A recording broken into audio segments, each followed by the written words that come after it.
You're listening to Erik Watts live and in color, if you will, with Wolfie D, my man. Hey, this is Jimmy Street, host of the Live and in Color with Wolfie D podcast. Hear the life and times of professional wrestler Wolfie D. From his time in the territories with PG-13 to his time in WWE, ECW, WCW, TNA, and more. Nothing is off limits and nothing will be held back. Thanks again for tuning in. Here he is, Wolfie D.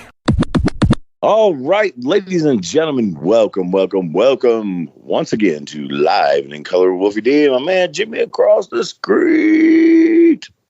You like how I did that? It sounded like the tires are burning. Yeah, that's great. Yeah, that's good. Hey, What a weekend I had. Bro, you must be exhausted. I'm very tired. Tired. Me and Chase did the stand-up gimmick at Yancey's there in Glasgow. I was so nervous, and I know I told you about this. Because I told you, man, like I never got nervous wrestling, right? But this ain't wrestling, I'm trying to make people laugh and stuff like that, and but yeah, it was awesome, man. People popped. There was, it was the upstairs. It was there was really no seats that were available, man. There was, I don't know. In that little room that held 50 people, there was probably 50 or 60. And that's awesome. It was very cool, man. And they popped for everything. And Chase's stories were funny. And, mine, I've told most of them on here, but they didn't hear them. And it was fun, man. Very fun. And we're going to do it again. According to the guy that ran the bar, he's like, oh, that was awesome. Everybody loved it. And so we're probably going to do it again. So that was cool. Nice. Next night there in Caverna for Terry England and all them, UCW. They honored me. I didn't even know this was going to be a thing. Somebody just came and said, hey, Wolf, go to the ring. I'm like, for what? And they said, they're fixing to give you something. And they gave me a little plaque that thank you for your dedicated service to UCW in Kentucky and all this kind of stuff. And that was pretty cool. And Steiner was there, Hillbilly Jim. Man, it was cool. And it was a packed house, man. Very packed. Yeah, that's their WrestleMania, isn't it? That's their big one. Yeah. Very cool. Yeah, I mean, I always hear about those shows that he promotes every year. And then, obviously, is this the first one that you've done for him? No, I did one years ago with Josephus. Okay. Right, yeah. Gotcha. But I think this is my second, and this was really good, man. That's awesome. I was happy with it. Old Chris Michaels was there. Got to see Chris and a few other people that I ain't seen in a while. So, yeah, it was cool, man. Yeah, how's Chris doing? He's doing all right? Chris is great. Chris is great. He looks great. How did he do? And did he wrestle? Did you watch the match? He wrestled. I didn't watch any match. I don't watch matches. Right. Chris was there. Hey, sir, will you come watch my match? And sure. I'm not doing that. And Chris ain't going to ask me to do that. Right. Hey, Wolfie. Yeah. Yeah. But man, that's crazy weekend. So first off, the stand up, man. Yeah, that was awesome. I'm hoping that we have some sort of video or audio that we got a few people that I've talked to that have some of it, and they're going to send me a little bit of it here and there and whatnot. So yeah, we might have a little bit. We'll piece something together, maybe have an episode out of it or something. We'll see. But yeah, it was funny. I'm sure that was awesome. And that's been kind of my idea for what we could do with the podcast. But I'm glad, obviously you and I don't live next to each other. So I'm glad that you're able to, maybe even just test the market with this. You know what I mean? Yeah, because I mean, if this is doable, hell, I mean, there's nothing saying that you and I couldn't do it somewhere else. You know what I'm saying? Absolutely. So that's awesome. I'm very stoked that you did well with that. And then obviously the Caverna show. So how was Hillbilly? He was doing good. Great, man. Look good as he ever has, That's awesome, man. Very Didn't cool. look old or anything weird like that, Yeah. Yeah. Did he know who you were? Yeah. That's cool. Yeah, good deal. Old Hillbilly. Yeah, and then Don't you go said mess with the country boy. Yeah, man. Exactly. And Scotty Steiner, you said you didn't get to hook up with him though, right? We talked right before I got there, but I didn't know they put him in like a kayfabe room. So I went out and I set up my gimmicks and tried to sell my shit. And so by the time it was over, he was gone, man. But yeah, he texted me and thanked me and, hey, whatever. No problem. Yeah. Well, good deal. Well, all right, man. Well, yeah, that sounds like a good weekend. It's always good to hear, that you do well at these things, because that means you're still out there, man. That's awesome. I'm out there. So who are we picking up in the card today? We've got a good one, man. Erik Watts, the son of the Cowboy. Absolutely. Erik is hilarious, and I guarantee this is going to be a great show. Yeah, and we're kind of opening the floodgates on this one, right? It's going to go as long as it goes, right? Yeah. I'm not going to cut him off, because I just know that Erik talks, and it's going to be awesome, and I can't wait. So if you want to, we can pull over. We can go pick up Erik.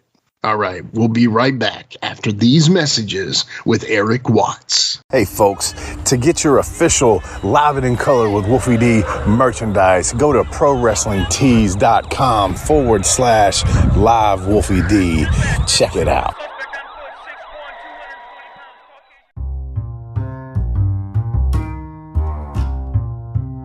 If you're listening to Live and in Color with Wolfie D on Apple Podcast and like what you're hearing, go ahead and leave a 5-star rating. And while you're at it, write a review. Tell us what you liked. Tell us what you'd like to hear in the future. It's very important to us and always appreciated. Thanks again. All right, folks, we are back, and man, I'm really excited about today's show, Jimmy. It's somebody I hadn't spoken to in quite a while, and go back quite a ways, and it should have a fun time and some good stories on this one, man. Absolutely, yeah. And I'm gonna go ahead and get this out of the way. The first time I met him was in Memphis, man, and Jamie and I were.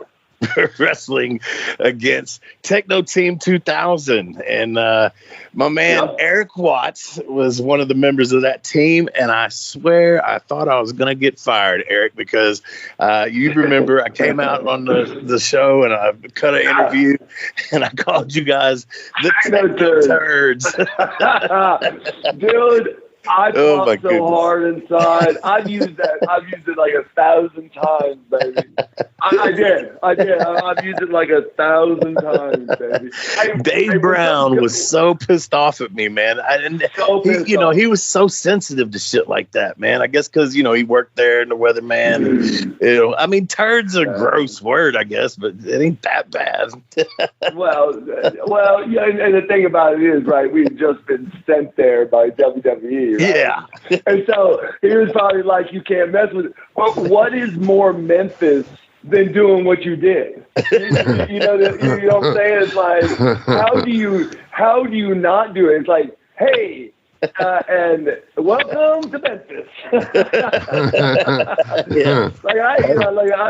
Listen, to be honest, I marked out, because I had already heard of you. Of course, I know Jamie's, that crazy bastard. I knew of that. So, us even, it's kind of weird, how the second, third generation types are. Right. You kind of already have some kind of rapport. Yeah. One way or the other with people when you get in the ring. Yeah. Because it's like, I know this dude. I know this guy. Now, never met. But and the other thing too, right, is with you, I knew safe. With Wolfie D, I knew someone broke into the safe. Excuse me, with Jamie, someone broke into the safe. Hey, this is a shoot. Like, so when I get to Memphis, swear to God, and I swear to God, they're like, hey, you're going to do something with PG-13 and da-da-da-da-da. I'm like, great. They go, Jamie's just now back. I said, from what? And he goes, from pulling a knife on his father because his father was like, banging his girlfriend or something. I'm like, hold on just a second. Is this part of this storyline? Did this really I'm like, so can I process this for 1 second? I mean, did I have to go through a metal detector to hug Jamie for a second, pat him down, say, is everything okay? I'm like, literally, him and his dad went at it like a knife fight. I'm like, this is so Australian rules. Let's just do this. Let's just do this. Yeah. Well, see, something like Bill, that happened. Bill pulled a knife on me in a spot show in Memphis, and I don't remember. That was like 96 or it might have been 95. It might have been around that time, and I don't know if that story's getting confused or whatever. But Bill for sure pulled one on me, and I know Jamie back in his younger days.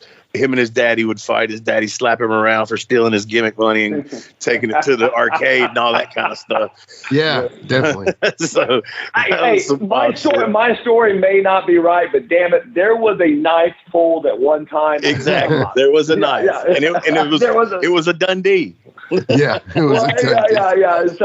Hey, listen, this is a shoot story that only you guys can appreciate, right? So, my dad. I mean, again, I'm going Jerry Jarrett. I'm going so many people that came up to me and said, Erik, your father is either the greatest or in the top like 2 or 3 promoters of all time. Oh yeah. Like bookers, promoters, talent. Yeah. Now, him being my father, right? That's what I'm used to, right? But man, when Jerry Jarrett sat there and pulled me out in Nashville just to break bread with me and just talk, and he's saying it, and then Vern Gagne and Graham, and I'm hearing these things. Vince McMahon, I'm hearing this from the horse's mouth, right? And so my dad said, "Hey, listen, any kind of good writer brings in some fresh writers." Just for creative. So, he had DiBiase, he had Grizz. I wouldn't say he wrote much, but Grizz's were there, and Dusty Rhodes would come through there, and my dad would bring in some guys, right? Right. And he brings in Bill Dundee. and I got to be honest with you, man. We were on fire. The territory was on fire. Yeah. And, all I can think about is Crocodile Dundee, right? And I'm like, so Dad, I mean, who's going to be scared of this guy? The only thing I'm worried about, maybe I should wear my soccer, those inputs so I don't get like busted the shins. I'm like, so are we going totally midget wrestling here now? And listen, I was probably 8, twice his height already. And my dad's like, this guy is like he's like a Dusty Rhodes. What my dad said about Dusty Rhodes was this. He's like, why so many people lose money on Dusty Rhodes as a booker is because Dusty has the most creative mind until step like 8. He goes, but if you let him go 9 and 10, you're done. Yeah. It's bye-bye land. I mean, it is bye-bye. So he goes, this Dundee guy, he's the same way. And so I remember, Bobby Eaton was scared to death of heights. Yeah. And so my dad's like, this is going to be great. I'm like, what, Daddy? What's going on? He goes, well, we're building this scaffolding, and we're going to have a scaffolding match. I'm like, what do you mean a scaffolding match? He goes, like, we're going to put a scaffolding like 10, 12 feet above the ring, and whoever knocks someone off of it loses. I go, like, they'll be dead, right? Because I am not necessarily processing what the hell's going on. He goes, this Dundee guy. He came up with this crazy shit, blah, blah, blah. He goes, but here's the great thing. Once I heard the idea, I put Bobby Eaton, Midnight Express. I had to put the Midnight Express in there. I said, why, Daddy? He goes, because he's scared of heights. I go, you are the most cruel person in the world. I am going to pee myself watching this. like Tekno Turds 2000, right?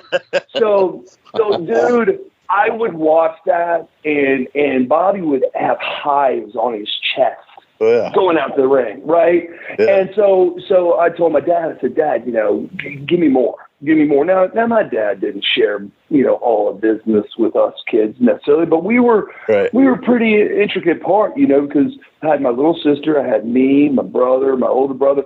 So my dad would sit me and my mom and all of us down, and back then that was like 3-inch reels and 2.5, and we would start watching tapes, and that's kind of how my dad said, well, I got 4 or 5 demographics here that can kind of look at this tape and tell me what they think. So I was like, Dad, he goes, Dundee is the craziest SOB in the world. I go, well, what do you mean? He goes, no. He goes, let me get something straight. He goes, you think the scaffolding match was bad? He goes, I can give you 15 more matches. I'm like, Dad, give me the craziest one. He goes, here's the craziest one.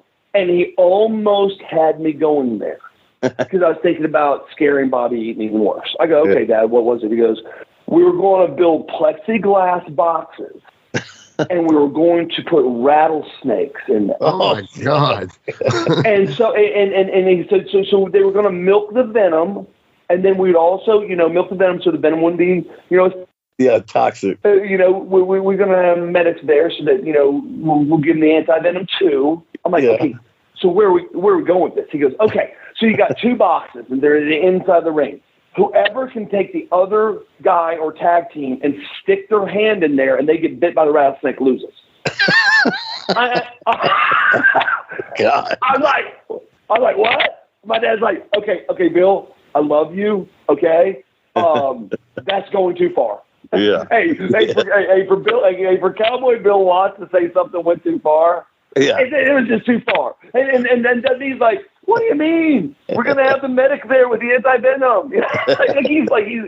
I'm like, oh, this is So they're just totally fucking with you. No, he wanted to do this. Like, this was a shoot deal. Like, him and my dad got crap. Oh, no. My dad and him got sideways. He goes, Bill, you stupid son of a gun. What are you thinking?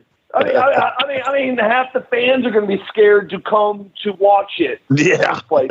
He's like, it's never been done before. It'll be the greatest thing ever. My dad's like, no, it will be the greatest thing that never happens. It never happens. See, the thing is, that's funny too about the scaffold match, because Bobby being scared of heights, but then see, Bill was in the circus, and I believe Bill was a tightrope walker, so he wasn't scared to be up there.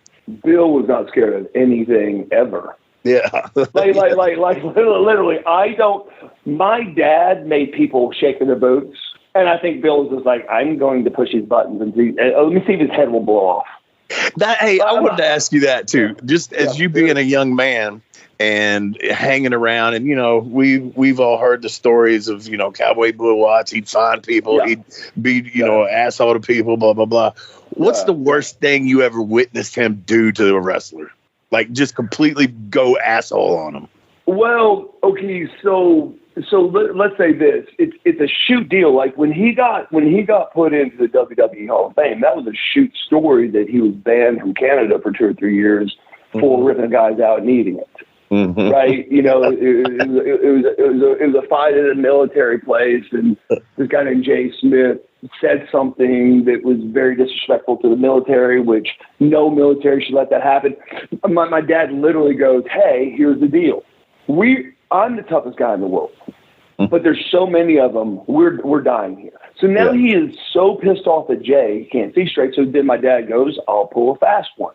Get me your biggest, baddest guy, and I want to fight him. And so they call the guy up. The guy comes. It's almost just like something you see in the movie, stretching out, shirt off, the whole thing. My dad's like, man, I'm gonna have to do something crazy, because as soon as this fight ends, we're getting mobbed, and it's like us 2 against like 300. So my dad's like, well, fuck it. This is what I'll do is I'm gonna hit this guy so hard, I'm gonna rip his eye out and I'm gonna eat it, and that'll probably calm shit down. So he did, and so then he was banned from Canada for 2 or 3 years. So I told the story to my kids. Yeah. So my kids hadn't met my dad, and so when my dad was inducted in the Hall of Fame, Vince gets a hold of me, blah, blah, blah. Me and my kids fly in for my dad's induction. Here's Jim Ross telling the story. And they're like, yeah, that's Grandpa, right? That's the story where he got banned from Canada. I'm like, yeah, maybe I shouldn't share so much with you guys. You know, like, I'm like, yeah, Grandpa, you know, because like now who did they go tell? Like, did they go to show and tell and say, hey, by the way, my grandpa ate an eye and will eat your grandpa's eye? You know, man, he had a lot of stuff. You know, one of the more scarier is my dad had brutal tryouts. So the only reason for a tryout was to beat someone up so bad that they went and told everyone else wrestling was real. So my dad would put Danny Hodge a lot of times in a janitor's outfit. And he'd get like a bucket, and a bucket. Yeah. And so he'd like push it around, and so then Dad would have someone like, you know, Dr. Dusty Williams, blah blah blah, whoever they was, right? You know, just stretching the you know what out of people. Yeah. And then my dad would get mad and say, you know what, kid, you're so horrible. You couldn't beat the janitor. No, my God. Here's a 3-time All-American animal, right? Yeah. And come here, janitor. Yes, sir. You know, I mean, I guess you couldn't see all the cauliflower, dude. And then Danny would just pummel them to death. And my dad's like, yeah. So he did that. So one time, Danny wasn't there, and it was Rick Steiner, I believe. Mm-hmm. And Doc, and my dad was unhappy with how bad the guy got beat up. Yeah. So then my dad went in there and really wore the guy out. And so there for a short period, you know, it was in Texas, so the governor had already called, and we were kind of on touch go because if the guy would have died out of a coma, my dad would have got hit with first-degree murder charges and stuff like that. But guy came out of it, you know, and all was cool, and wrestling was safe, you know, because everyone knew how tough wrestling was. Other than that, like once or twice, even at WCW, my dad was like, "Who taught you how to punch? Your effing punch wouldn't break a wet piece of toilet paper. Let me show you how to punch." And my dad would send one about 65% live round. You know, like a 60, you know, my dad had meat cleavers, you know, and dude, he'd hit you in the neck, and it would just, and boom, and you'd hear it, like, oh, and all the guys were like, oh, and like he'd nail people like 3 or 4 times.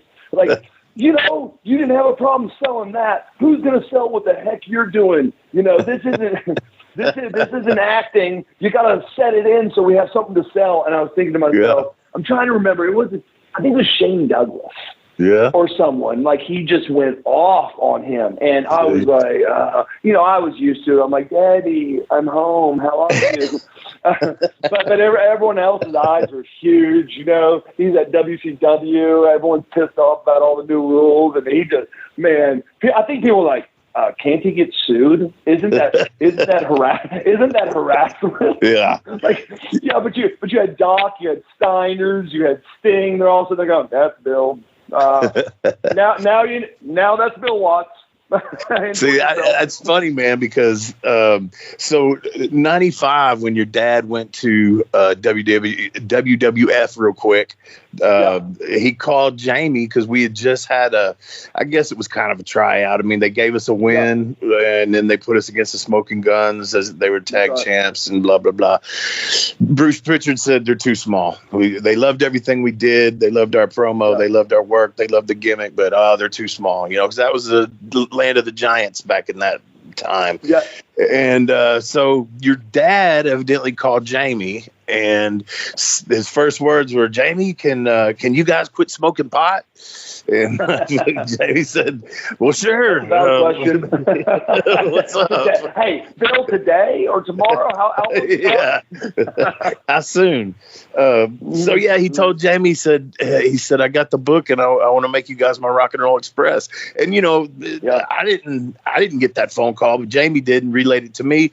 I believe that is truth, and you know, and today today, I know Jamie can, say some things that he can stretch a little bit or whatever. Sure. So there was a long time where I didn't know whether it's actually true or not. Right. Well, let me say, yes, that's true. And the only thing that Jamie could stretch is words, because he could never stretch anyone else. But and listen, I love Jamie. I got a pair of shoes I just leave in my house in case he needs somewhere to live. That's like a shoot story. And I know my dad was.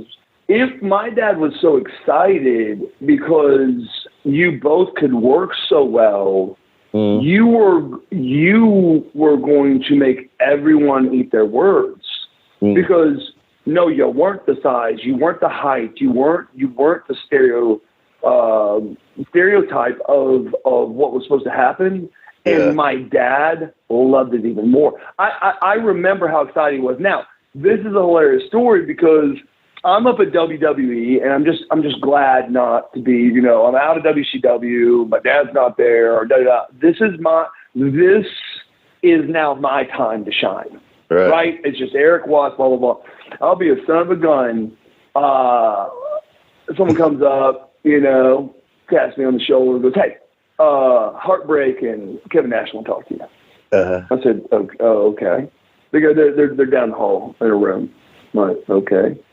And so now I've known Kevin for a long time, but I really didn't know Sean that much, per se. I knew him as a kid because my dad's thing, but I didn't know him. And of course, you know how you walk around. You got as a rookie. Back in the day, people don't understand. Your rookie years went like 5 freaking years. So you yes sir, yes sir, yes sir, because that's the right way to do it. Right. So I'm sir, and he's like, hey, this is the funniest question. I get it asked all the time. Hey, Erik, how you doing, brother? Great to have you here. It's great to be here. Hey, do you have your dad's phone number? Now, look, I graduated with honors. I didn't have to cheat my way through college, and I just wanted to kind of look at him and going, that could be the dumbest question I've ever asked. I'm not sure. But, hey, let me check my phone. Yeah, I'm pretty sure I got my dad's number. Now, I don't like calling it because he's not the nicest guy in the world. But I guess matter of fact, I have my dad's number in my phone to this day to know what not to answer. No, that's bad. So I'm like, yeah. And they're like, hey, can you give it to me? Well, old school. I go, no, I can't. Right. What I can do is I'll call my dad and ask him if I can give it to you guys. Right. That'd be great. Bro did it, gave him the number. 2 days later, my dad is up booking WWE, and I have been sent to Memphis. I'm like, but Daddy, we didn't even hug, Daddy. I'm like, Daddy, I love you, I think. We're like, the DNA, 23andMe or whatever wasn't made yet, but I'm pretty sure he was the mailman. I'm like, yeah, it was a problem. Yeah. I'm like, wow, guys, next time you want to screw me right in the ear with like a King Kong penis, why don't you do that again? Because I can't tell you how happy I am. Yeah. I was gang raped. That's hilarious, man. I don't know if any of this can go on your show. Oh, absolutely. Oh, it's on there. Yeah. I didn't know, PG-13 and all that other stuff. No. Okay. PG-13 all grown up, buddy. Yeah. And so are all the girls that you guys used to sleep with. All right.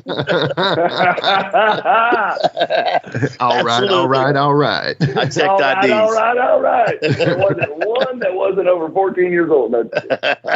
I checked IDs. But together they were 28. The older I get, they stay the same age. Jimmy, he's getting heat on me. I'm tagging out, Jimmy. Come in. I tag. How's Bill doing, man? Yeah, I called. I don't know if I ever told you this. He's a very ornery person. And I called him yesterday, and I caught him on a bad day, which is I think every day. And I'm like, bro, you got an AirPod? What? I got an AirPod? You stupid. I'm like, no, yeah, I got it. What? I got oxygen, my mask on. I'm like, well, okay, help me out here. I know you didn't win any, like, valid, I don't know you won any, like, high school, college academic scholarships and shit. But generally, we pull the mask off when we talk. And then it went something like, I don't know. It kind of bleeped the beep, and then there was no connection anymore. I'm like, well, maybe he's on Verizon. Maybe he's on Verizon, and the call dropped. And then he hadn't called me back yet. But the thing about it is that's the way I know he loves me.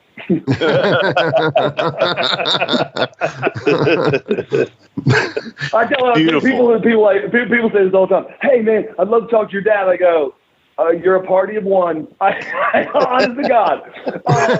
If he doesn't mind, I'll give you his number. I mean, that would be great because I'm not calling him. I'll text him. Hey, Dad, did you know this guy? Can I give him your number? Yeah. That's what I said to you when you said, because remember a couple of weeks ago, I was like, I wanted to clarify that story, and you were, because I hadn't told it to you yet. You didn't know what I wanted. And you said, here's his number. Call him and ask him. I'm like, hell no. Okay, well, first of all, let's clarify the story. You're like, hey, I wanted to ask your dad a story, blah, blah, blah, blah, to see if he could clarify the story. And the next thing, you sent me a picture of your ass. and I'm like, you and me, like, I thought we were friends and stuff, but what did you want to ask me? What is the ass photo? And so I think the ass photo. Jimmy, let's get this straight here. I was sending him a picture of the scar on the side of my ass where I just had the surgery. And so it came through at a weird time. So I don't know what he thought I was going to send the picture to his dad or what. That would have been hilarious. I thought, look, I haven't talked to you and I don't know how long. And you're like, hey, I was wanting to ask your dad something. I'll give you his number. Just don't share it. And you're like, well, it's a story. And then sends me an ass shot. And I'm like, you know what, Wolfie? I don't know where to go with this. So I didn't even respond. I was like, well, good luck with the number. Yeah, I didn't know. Next thing you know, he's like, hey, you want to be on the show? I go, what kind of show is it? Okay, because I'm still not okay after that. Yeah. Hey, that's awesome. And listen, I want to talk about too your daughter, man, Sydne Watts. I want to talk about this video that I've seen. So she plays basketball for the Naval Academy, and I saw this video that was put together by the Naval Academy. And first, let's Jimmy, you got it queued up, or we can roll the tape and let the people listen to it, and then when we put it on YouTube, they can watch it and whatnot. Let's play that, and then let's come back and let's talk about it.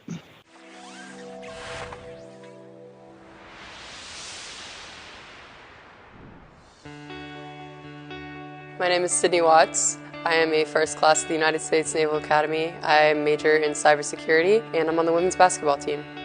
The WWE invited me to go up after we had some wrestlers come visit the academy and meet with the midshipmen. They got to eat lunch with the midshipmen to do signings, and coincidentally enough, my godfather and my dad knew them, and so when they came to visit, some of them were joking around about like, oh, like, we should get in the ring sometime, like, call me, like, let me know when you get in the ring. And there's some people that were with them that were guiding them on their trip. I don't know if it was just like a light bulb that went off for them or if it was just some kind of connection that way, but I ended up getting an email not too long after saying they were inviting some athletes to come up to this camp, and after meeting me when the wrestlers were here and realizing I could have some potential in that community because of the legacy, they invited me to go up to the camp in Detroit that summer just to see what it was like and see what my family had built. My father is Erik Watts. He wrestled with TNA, WCW, WWF, WWE. He's been around the world and back for wrestling, Japan. Like, he was traveling all the time, going super cool places, and I got to see a lot of cool experiences with him. My grandfather was Cowboy Bill Watts. He was a big name in wrestling for a long time. He wrestled while my dad was growing up. My godfather is Diamond Dallas Page. He's a WWE wrestler. So getting to go to the camp, I wanted to get the chance to see what my dad did for so long and what his dad did for so long, and that was super exciting to see that. I felt like I just got a taste of some of the parts I didn't see so much as a kid. I got the opportunity to wrestle with a bunch of super high-end athletes and kind of learn the way of the world there. I got coached by a ton of old WWE wrestlers and got the opportunity to meet with a lot of them and talk with them, practice like some camera time and see what that world is like. We got to learn how to run the ropes and hit the ropes, and you coordinate with other people. So one person's going while another person's going from the other side, learning how to dive and roll over each other and learning how to hit the mat without getting hurt. I think the hardest part of being at the camp was realizing that pretty soon the coaches there, the previous wrestlers, were going to catch on to who I was, and I still didn't want to let the family name down. I wanted to make sure that I performed not just who I was, but to show that I was a hard worker. I wanted to make sure that my name was being represented based on not just like previous family stuff too. I wanted to make sure I was representing myself, but I still wanted to prove myself and make my family proud by the legacy they've left and a company they've built. I just got the chance to experience it and step in their shoes for a little bit, so that was cool. My grandpa sold out Madison Square Garden doing wrestling and WWE. My dad, he got to see the world doing WWE. Keeping the legacy, like, I'm very proud of that, and I'm very proud of my family name and my godfather and the Hall of Famers and all their accomplishments, but I'm just as proud of being a midshipman at the United States Naval Academy. I got to build that myself and be here. It's a blessing to be able to serve your nation. Like, that's just as important to me. I'm proud to be here too, just as proud as I am as my family and the legacy they built in such a big company that billions of people around the world watch. So how cool is that to you, Erik? How proud are you, bro? Yeah, trying not to cry. She is definitely tougher than me. Hey, when she said how to hit the mat without getting hurt, and she figured it out that quick, I still have not figured that part out, how to not make it hurt. So she's tougher than me too. She called me and said, "Hey, Daddy, I want to fly in town. I've never been in the ring." I said, "Well, what would you need to be in the ring for?" She said, "Well, I might go, throw around with some WWE people." I said, "Cool." All right. So I did what any smart person did, and I called one of my closest friends. I called Dallas. I said, "Dallas, you got an area, a ring, and stuff like that." I said, "Because I need you to be in here because I don't do well coaching. Like, I take it very personal. I get mad. Yeah. I'm intense. I'm intense when I coach." I said, "I don't want to put my daughter through this." And he's like, "Bro, I got you." And literally on purpose, we were in the ring for maybe 3 minutes. I said, "Hey, I got to grab this call." And I grab a call and I walk out. And we were there for maybe 15, 20 minutes. When Dallas videotaped a few things, and because I got sayings, like when I used to coach people, I said, "You're not taking a backbone. You are to attack the mat." And I think that kind of comes from one Sarge, but it also, I think that's something that Benoit used to say too, per se, attack it, and it won't hurt so bad. Because there's nothing that does not hurt about hitting that ring. And especially if you're lucky enough, I say that with like tongue in cheek, to go to Germany. Yeah. Like, I don't know exactly what Otto Wanz thought, but I think he wanted to take the ring and then build it out of super steel and kill every person. It was the most rough. Japan was rough too, but it was rough. It wasn't Mexico. It dang sure wasn't WCW. And yes, it was kind of like more of your Royal Rumble at WWE. But my point is, that match, Dallas Page said, "Can I show you something?" And I go, "Yeah." He goes, "I've never seen anything like this." I go, "What do you mean?" He shows me Sydne doing like 3, 4, 5, just standing there and dropping your legs out, which is not normal. Right. Wolfie, it's not normal. Like, okay, no. I'm supposed to jump like I've been on ice, and I want to. No, when I tell you, it reminded me, and I do not mean this in any disrespect. I mean it with the most respect. Yeah. It reminded me of how Bret Hart would hit the cornerstone, the corner posts. Oh yeah. And move the ring, or Benoit when he would hit the. I literally, Eddie Guerrero, bro. I cannot explain to you she was not happy with the mat. She mistreated the mat. I wanted to get a lawyer for the ring and say, you should sue her. And like he was the most, and I said, no, we're screwed. Dallas hung out with her for about 20, 30 minutes. She flew back in one day, and they got together for maybe 20, 30 minutes. And he talks so deep. He's like, bro, let me talk to you about something. I go, yeah. He goes, there is none. I'm like, okay, is this like, are we on a game show and shit? Do I guess what you say next? You know, because Dallas will do that to you. Dallas will just say something and just leave it there. Yeah. You're like, Jeopardy, get a vowel. What do I do here? You know, Wheel of Fortune, I want to buy an E. I don't know what the hell he just said. He's like, bro, I'm going to explain something to you. I've been around a lot of athletes. I've been around a lot. Even the current athletes. Mm-hmm. Nothing. I've never witnessed. I have never been around anything like this. You know, I talked to her about something for 2 seconds, and then she goes out and does it better than I could do it after 20 years. Wow. He said her ability to adapt in her mind and all that the military does and all the things she's been through, it doesn't take her a second to go, well, let me figure it out. It's like, hey, wall, run through, kill. Yep, boom. And then also, you know, and when I saw the few videos here and there, I'm like, bro, thank you so much for blessing me. I think because I don't care about how tough I am.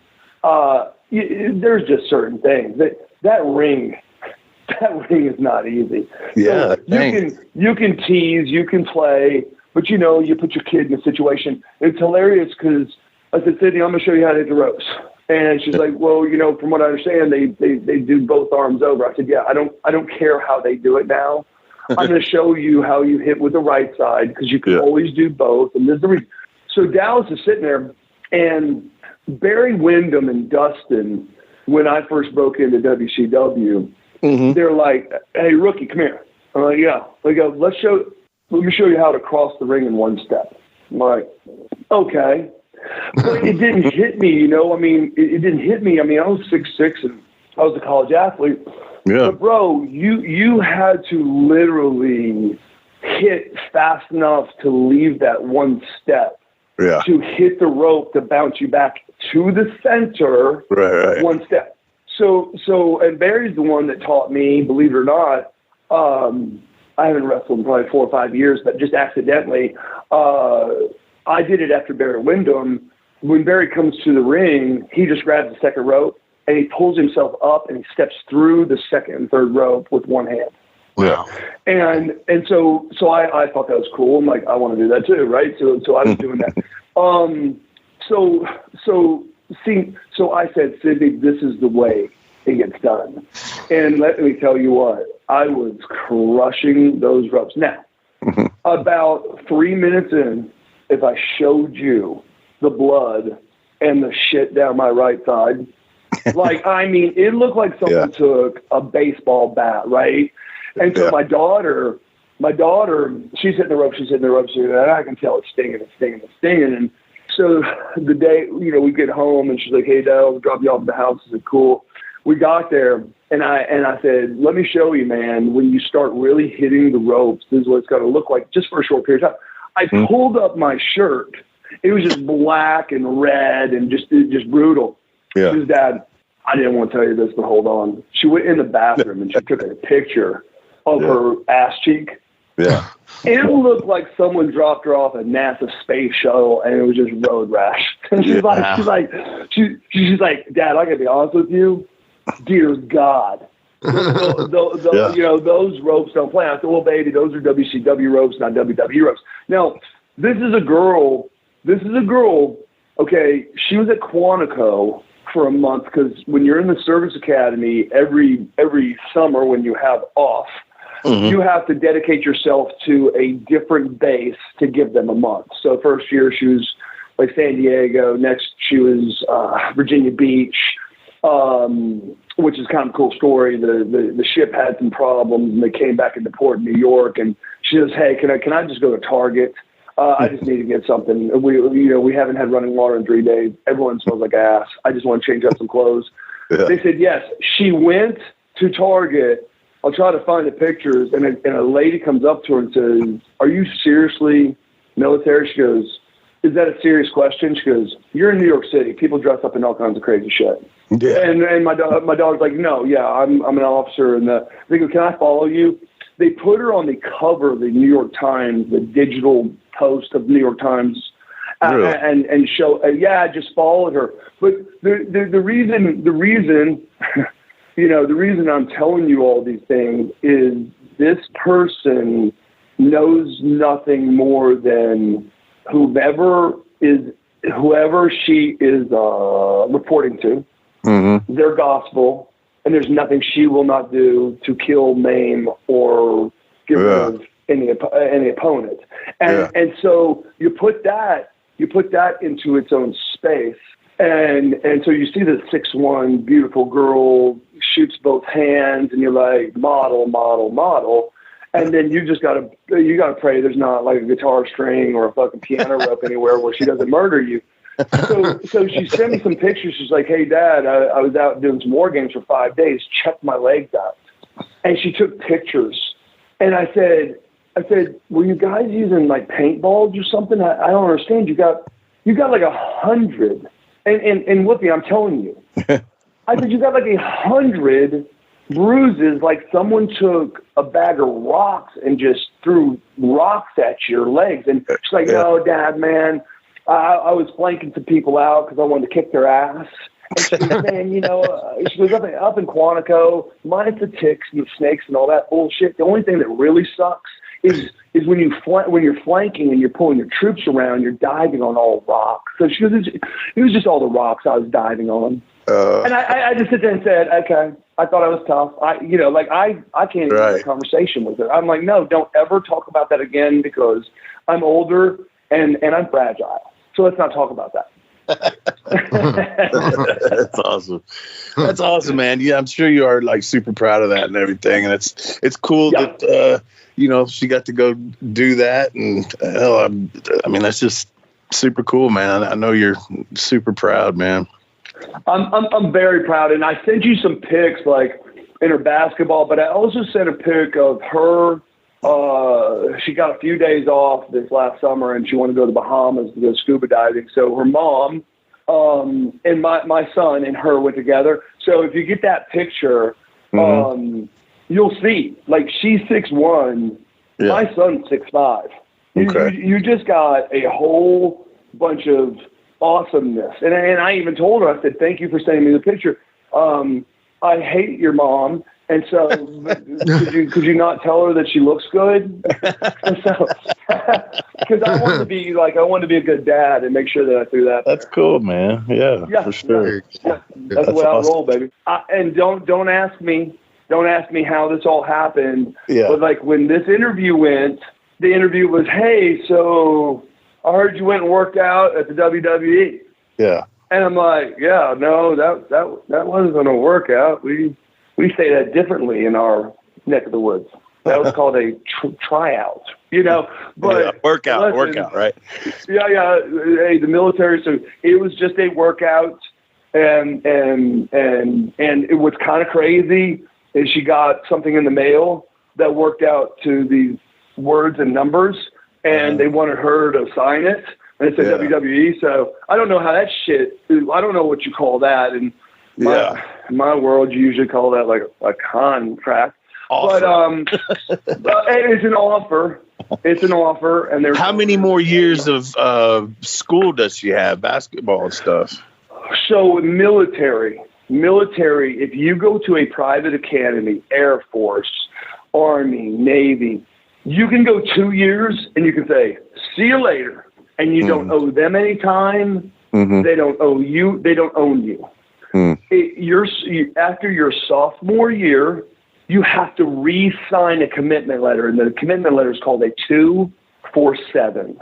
And what that means is the day she walked back onto campus, right before junior year, she had to commit that I will do 2 years here, I give you 5 years after. Mm-hmm. So she has got a 7-year, which she's done with 2 of them, right? Yeah. She's got a 5-year commitment with them. She went into the military at 17 years old or something like that. She's in cybersecurity.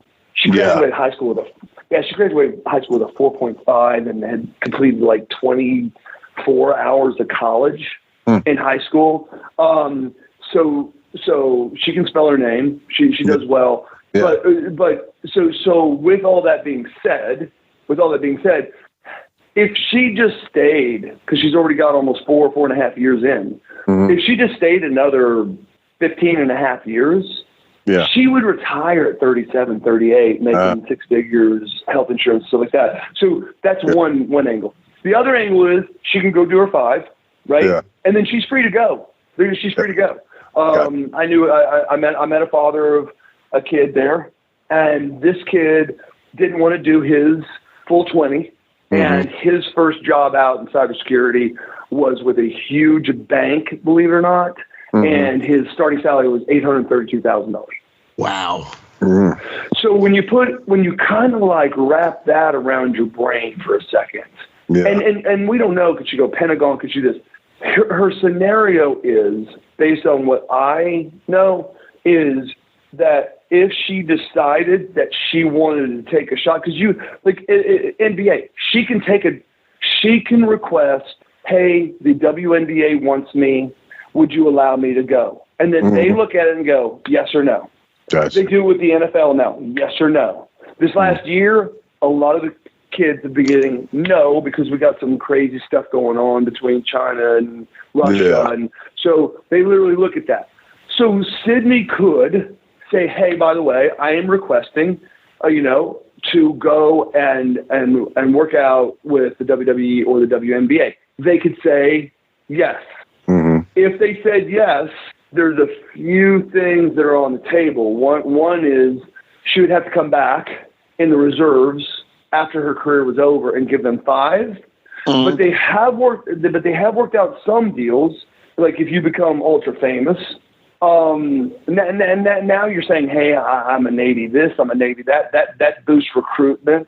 There are some rumors that they have taken certain people, and if they'll go do some appearances at like a signing place or whatever, they'll count some of your own time as 5 years. My big deal, guys, is this: coming from the sport. Right. My whole deal is I will support her.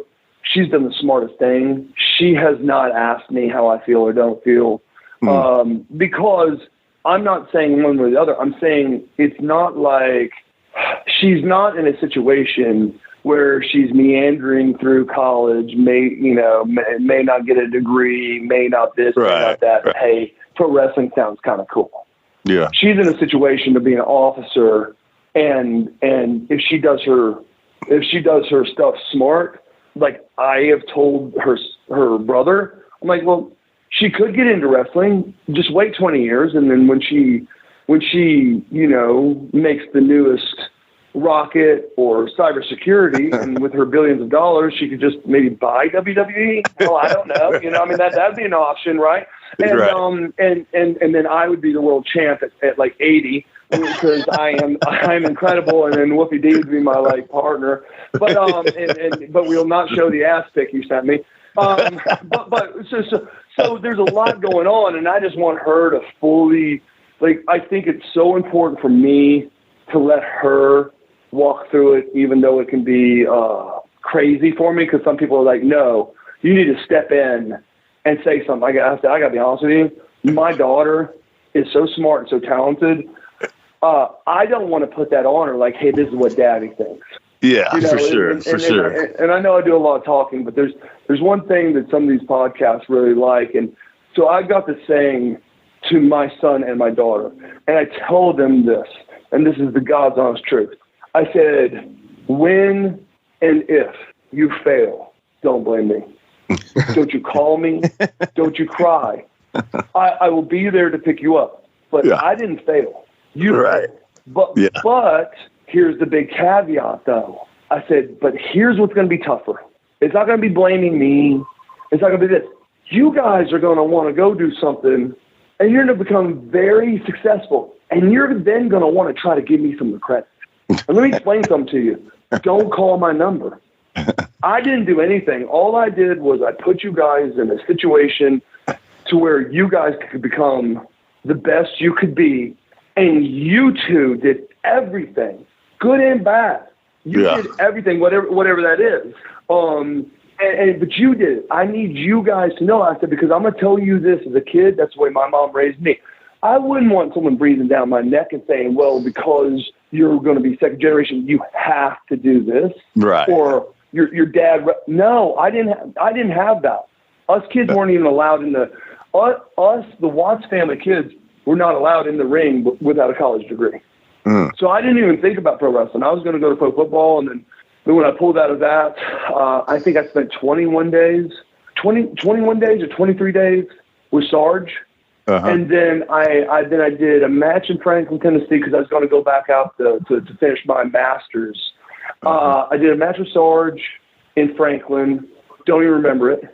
Then Dream said, let's run it back again. I think it was in like Chattanooga.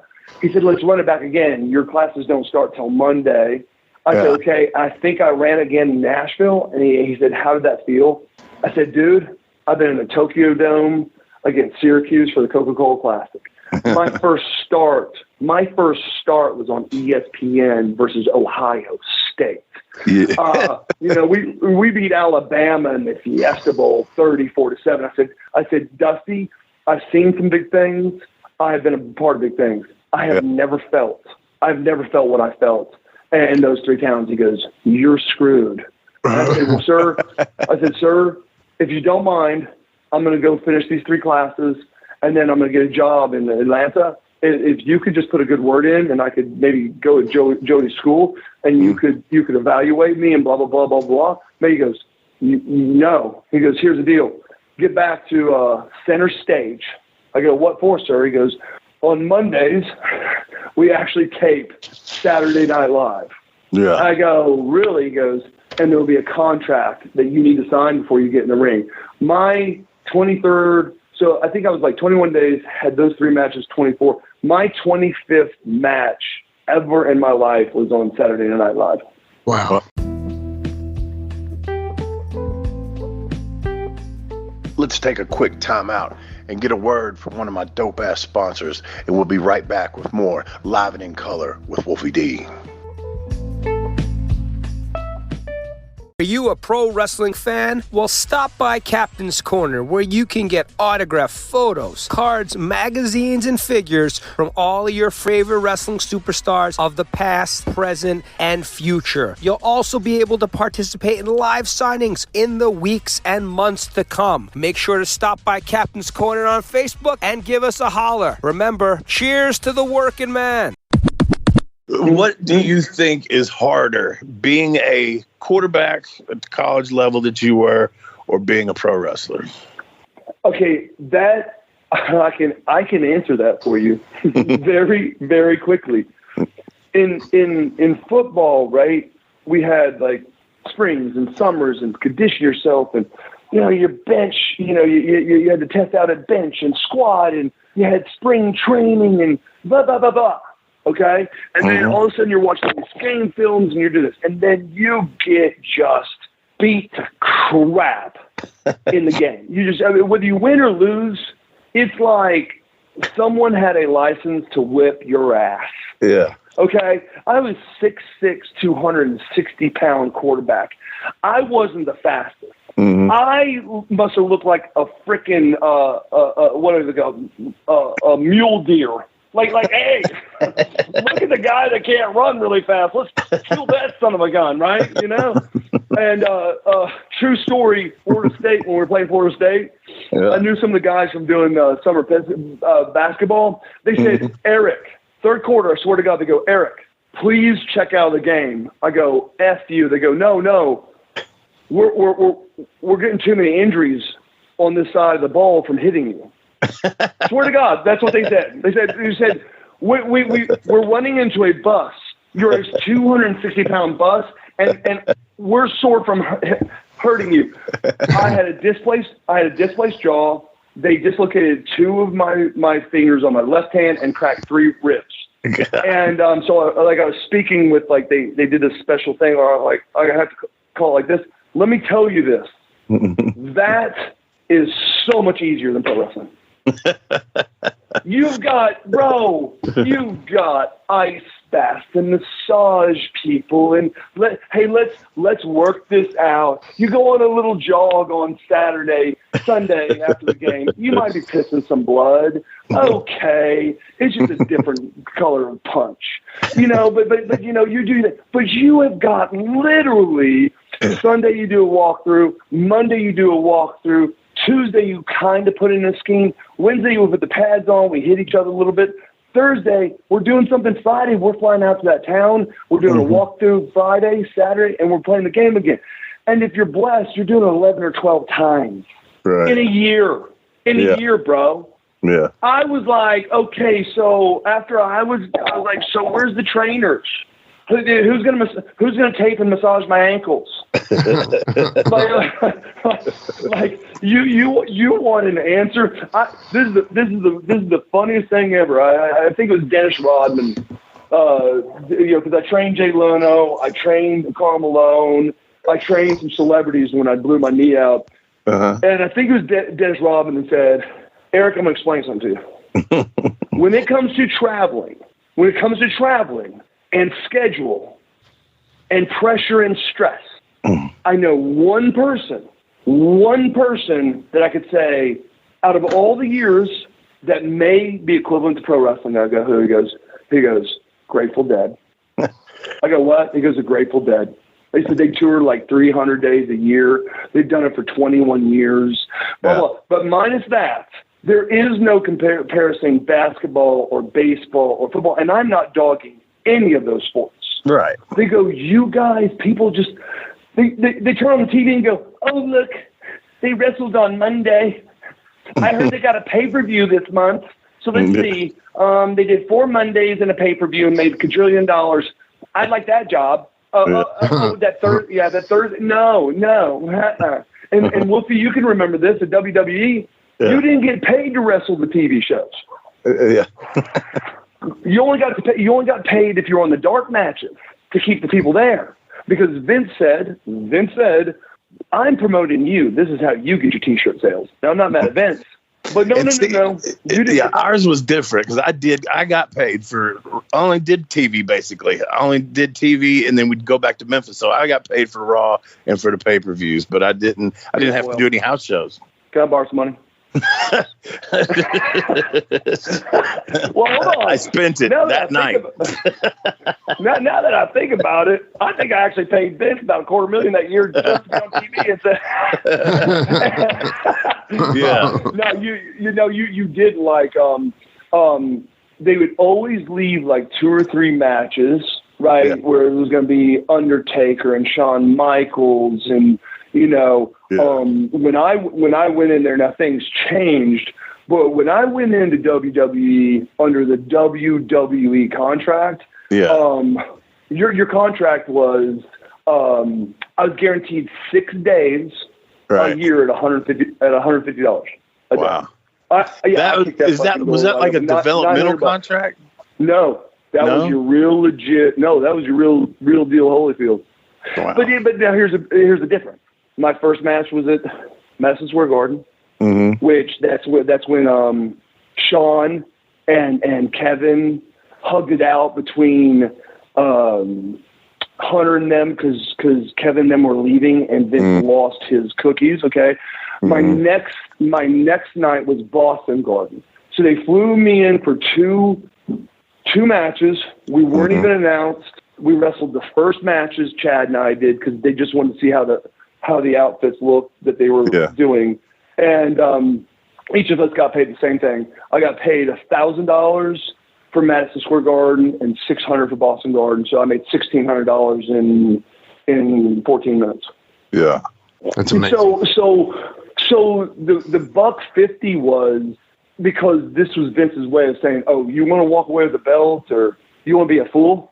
I will cut your money. Now, your big boys that were making merch money, it didn't, you know, I remember when Undertaker got hurt and said he was going to take like 8 months off. And then someone told me that Taker was making $150,000, $200,000 a month in merch. Yeah. Like that's what he was making. Right. And I'm like, but it's also keeping things new. But that's not how. And I'm telling you, the smoking guns, the Hollies, the majority of your guys that sign an agreement. Now, I never. Thank God. Thank you, Vince. Not the same people, but sometimes he thinks it's the same person. Yeah. I never hit that minimum. So even when he was doing the outfits and we had some nice checks, like, hey, you know, for helping out with doing the outfits and for your flight time and for your. Yeah. I think what Vince did was Vince had written those contracts so that people couldn't hold him up. Yeah, yeah. It was like the anti-union type contract, but that was a shoot because I'm coming from WCW, right, where everything's guaranteed. Yeah, yeah. Everything was guaranteed. At WCW, my first 2 years, I got paid $500 or $600 extra dollars per match after hitting 21 matches in a month. So I would always try to get my schedule and go, fuck, yes, 26 matches. You know, and everyone else would be going, who did your contract? Yeah. You're an idiot. But it was reverse psychology because I wanted to do a contract in which I got paid more to do more matches because I was behind the 8 ball. Yes, I put up rings. Yes, I sold merch. Yes, I did all these things. But Wolfie, you know, all the time you had at different places. Jamie, I was a good athlete, but I wanted to be like people ask me all the time. They're like, well, what was it like walking in your dad's footsteps? I said, I didn't walk in my dad's footsteps ever. My dad's footsteps were Cowboy Bill Watts. I went to Louisville. I wanted to be a Heisman Trophy winner. I wanted to be the number 1 drafted quarterback. Yeah. My dad did go to Texas, Houston Texans, and he knocked out the coach there, and then got transferred to Indianapolis Colts, which took him to Minnesota, and that's how him and Gagne got to know each other.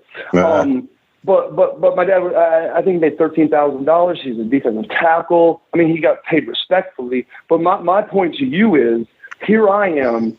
I didn't come to be a Dusty Rhodes or a Bill Watts or an Andre the Giant. I wanted to come be the greatest pro wrestler ever.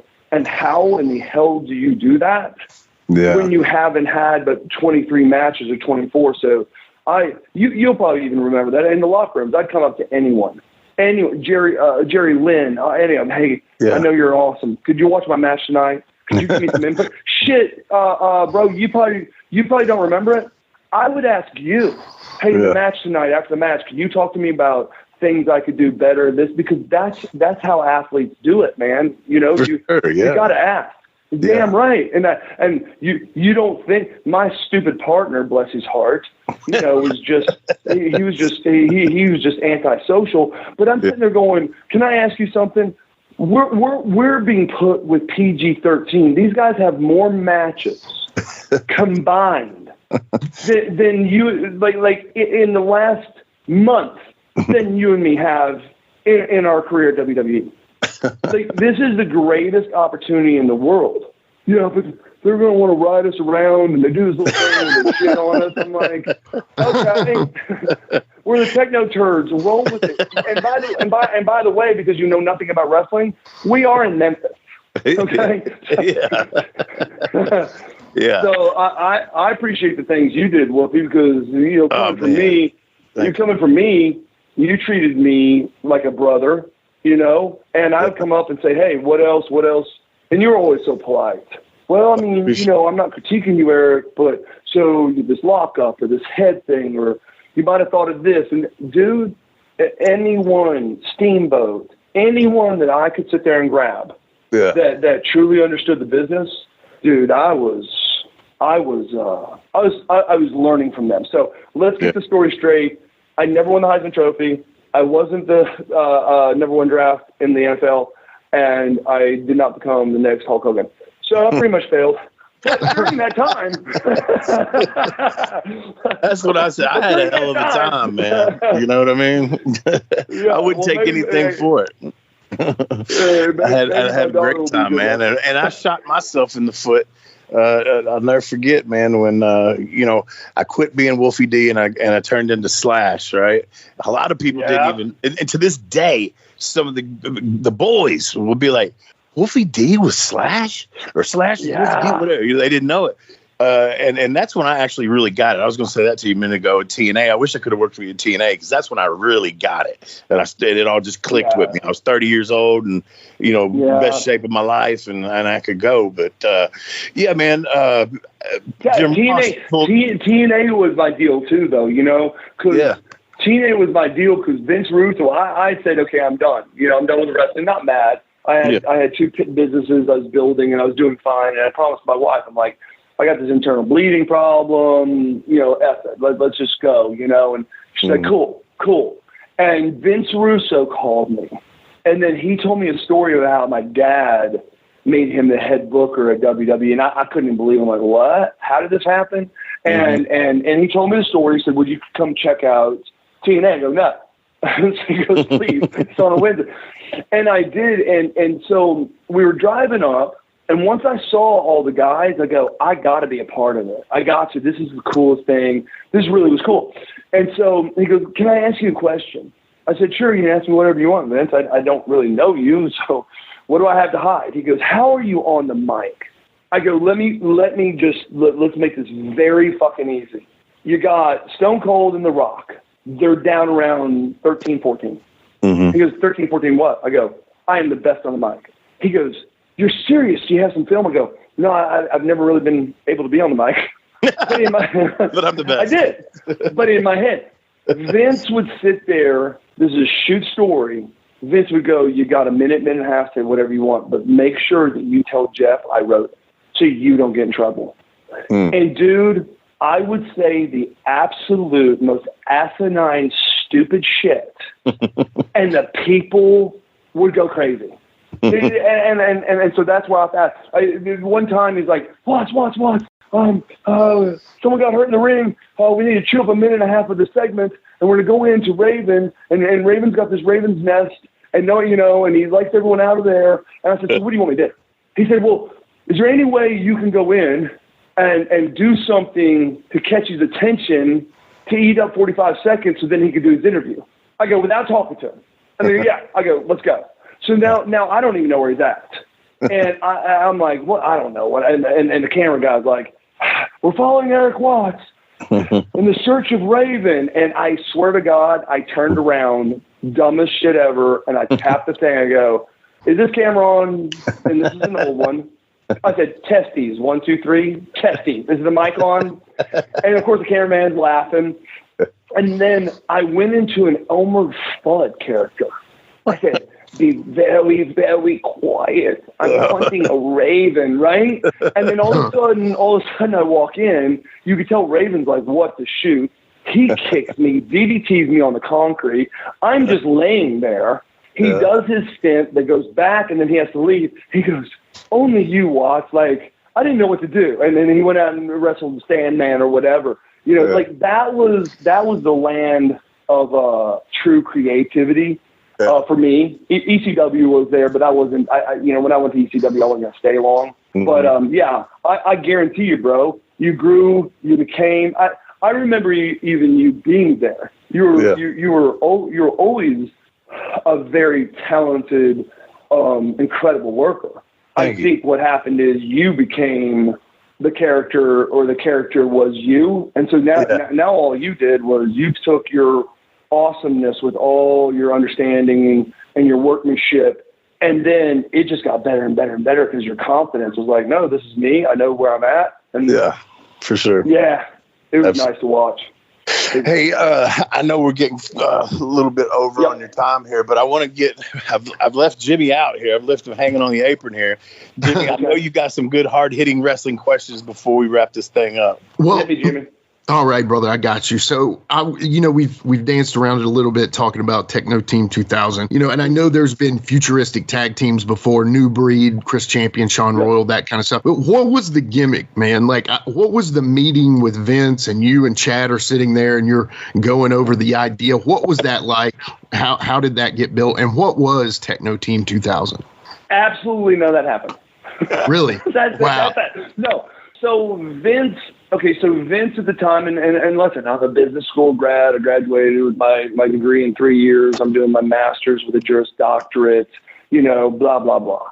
And I said something that was very smart. I don't know how to spell any of those things, but those things are very important. Juris Doctorate, law degree, and master's in business administration. Okay, so very, very, very, very incredible. Only one person in the world could be that smart, and it's my daughter. Yeah. So we're sitting here, and then we get a call. Hey, you got to fly in, because we did a tryout match, because everyone has tryout. Vince goes crazy on us. Chad was there, I'm there, and it was in Augusta, Georgia. And because I called and said, hey, I want to wrestle WWE. I did not know. They go, so yeah, you got to try out. I go, why would I try out? I've been 2.5 years, 3 years on WCW. They go, that doesn't count. I wasn't mad. I did not know how that worked. So, like I didn't know when you went to WCW, Spike Lee or whatever, he had to beat you. I didn't know all that fun stuff. Right. I did not know when you went to Memphis, Randy Hales had to fondle you. Now that I did not let happen. Oh my God. But Burt Prentice, he was a great kisser. So basically, that's hilarious. I'm just teasing that all came from Bagwell. Bagwell told me all that stuff. So, which I can say because he's like a one-armed bandit, literally.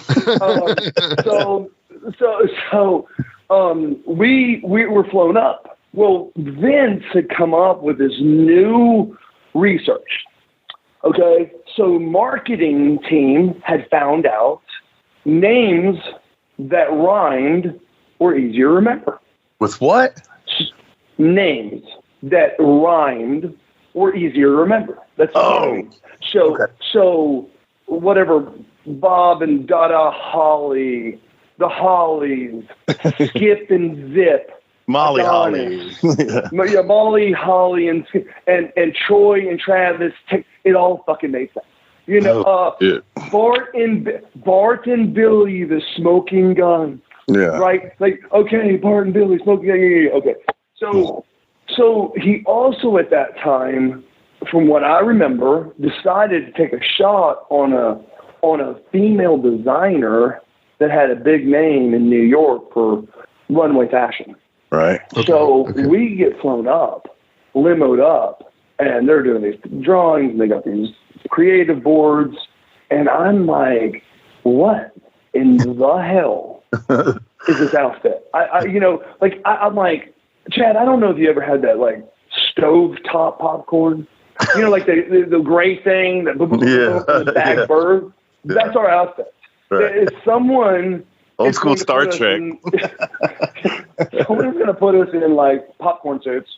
I'm like, but in your brain you're going, this is probably the worst concept ever. But you're not saying anything. They got to do the music. They got to get the names. They got to get all this bullshit. Special shoes, special boots. So they haven't really thrown the name out. All we're doing is getting outfits. So we fly in to Madison Square Garden, and Vince goes, hey, maybe you guys do some makeup. And I go, like what? Like some face paint. So I'm sitting there going, okay, so we go to the two girls that were the outfit specialists, and we're getting makeup shit. And I'm like, all right, Chad, do you trust me? And I was like writing some kind of penile symbol on his face because I thought it would be hilarious. Someone told him, so that that was done. So we ended up doing some stripes. Oh my God, one of the greatest wrestlers ever, Memphis, Jerry the King Lawler. He walks in and goes, oh, no. This can't get any better, and walk out. So on a scale to 1 to 10, the solar panel he put on me and Chad was like a million. I'm like, Chad's like, what do you mean? I go, there's nothing good that he just said. There's like, how do you know? I promise you. So then they go, hey, one of you guys are Troy, one of you are Travis. I said, okay. Well, how do you want to figure this out? Let's flip a coin. Eric, call it. I call the coin head. I'm Troy. Chad's Travis. This is before our entrance music, in which we never heard. Okay, there's another problem. The guy that's the best of the best bootmakers out of San Antonio or Houston, Texas, somehow took Chad's measurements and he sewed the calf on Chad's boots where his shins go. Oh, so now he can't zip up his boots. So now we're yelling electric tape. We're taping Chad's boots on. We just got told one's Troy, one's Travis. We don't know techno turds. We don't know anything. And here's where I'm going. Here's where I'm going with this, which is this is so much better. I come from Oklahoma. Now, you guys probably think, I think Eric's got a New York accent, or maybe he's French. But most people go, have you heard any redneck jokes? And so I'm thinking to myself in all Vince's power and wisdom. And I looked at Chad, I go, what are we supposed to say tonight if we get on the mic? I don't know. I go, hey, I'm sure that's Travis, y'all. Yeah. Tekno Team 2000. We're the tag team of the future. I wanted to like a spittoon and spit. Swear to God, hey, listen to me, can't make this shit up. Wrestled Boston. Vince was so pissed off about the boots. Flew us to Houston or wherever. The guy had to cut the boots off, redid the boots when the limo sitting outside, takes us back to the airport. I think we wrestled LA Coliseum or some shit. That's how it happened. There was no, what do you think about his name? Do you think it's cool? Do you think it'll stick? Nothing. There was, no one called us up. We had no part of the creativity. Yeah. That is funny, but a team of the future, Troy and Travis. Yeah, well, because, okay, so when Chad was at WCW and he was getting pissed off because they kept on saying, we're going to start you. And they didn't. And then Flair pulled a joke on Chad one time behind the scenes in Orlando. Mm-hmm. And it pissed Chad off, which shows you the mentality of Chad.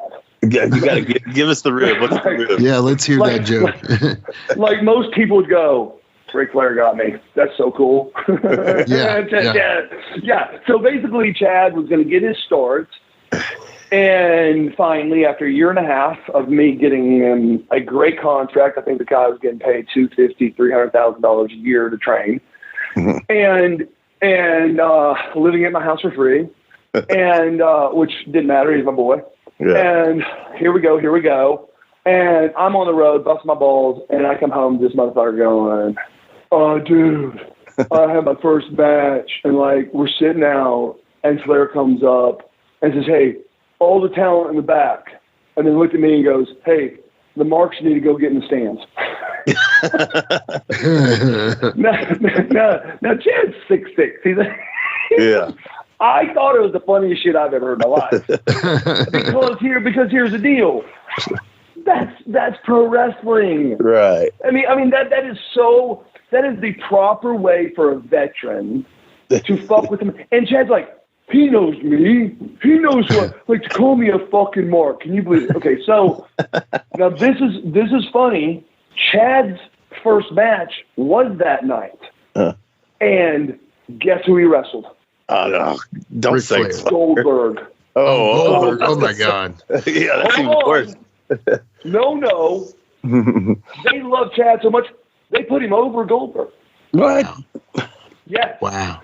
So he gets back, And he's fuming. These motherfuckers, I've been busting my ass, blah, blah. I said, fuck it. I'm going to Augusta.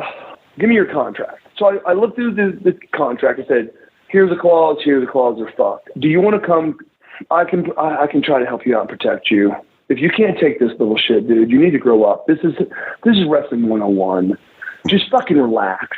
You're at my house making shit tons of money, doing fucking nothing. Come to the tryout. So I called WWE and they go, this is how it goes. You're an asshole for calling us on this. I go, why? They go, because this is how WWE works. If you ask for Chad Fortune to come try out with you, if we love you and hate him, neither one of you get hired. I go, well, what does that mean? They go, because you're trying out as a tag team. I go, well, I'm just trying to help my friend out. They go, don't help your friend out. We want you as a single. I go, well, if that's what it takes, I'm going to bring my friend. I went down to the WCW power plant. I'm like, Chad, I don't know how much you know and don't know, but let me show you some stuff. We're going to throw people off. We're going to do double leapfrogs. We're going to do double hip tosses. We're going to do double drop kicks. I'm going to do reverse sunset flips off the top rope. And he's like, what? No. I said, dude, I'm going to take a whole bunch of AAA wrestling, luchador shit, and we're going to do it at 6'6", 200. At that time, I'm 292 pounds. Chad's 265, and we're 6'6". Vince sees that shit, and we have the two greatest freaking people to try out. Brooklyn Brock. Yeah, and Barry Horowitz. Barry Horowitz. Yeah. Who two better people could you work out with? Yeah. When I tell you, we're like, hey, we're going to do this, we're doing this, or this, their mouths were open like, you guys can do that. As soon as we got back, Vince is there. They had not talked to us yet. I got to have you tonight. I go, what? He goes, tonight. I want you guys, whatever it takes. Hands me and Chad a contract. And I said, Vince, I really appreciate it. I'll get it back to you Tuesday or Wednesday. I got to have my lawyer look at it. Chad goes, what the fuck are you talking about? I go, well, I'm having my lawyer look at it. He goes, who's your fucking lawyer? I go, me. I'm going to read it on the way home. He's like, you just fucked with Vince? I go, have you not learned negotiation 101? You don't accept anyone's first offer. And he's like, yeah. And true story, of course. I didn't change a fucking thing. I think I reduced the money he was going to pay me and sent it back to him. I was so excited. To show you what a lawyer I was. Fuck you. I want half the money, and I'll die for you. Let me show you. My daddy ate someone's eye. So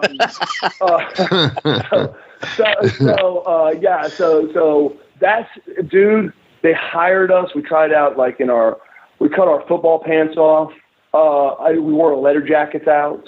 Like Louisville leather jackets out. Yeah. That's how we tried out the bro. Anything from there. Now, I will say when he sent us down to Memphis, I came up with some really cool shit that I think would have been game changer to this day. Mm-hmm. But by the time they sent us to Memphis, they already knew they were going to fire Chad. I didn't know that until about 4 weeks in. But no, I'd come up with an idea to where we wore Navy SEALs mics on our throats. Mm-hmm. And do a little bit of synthesizer shit.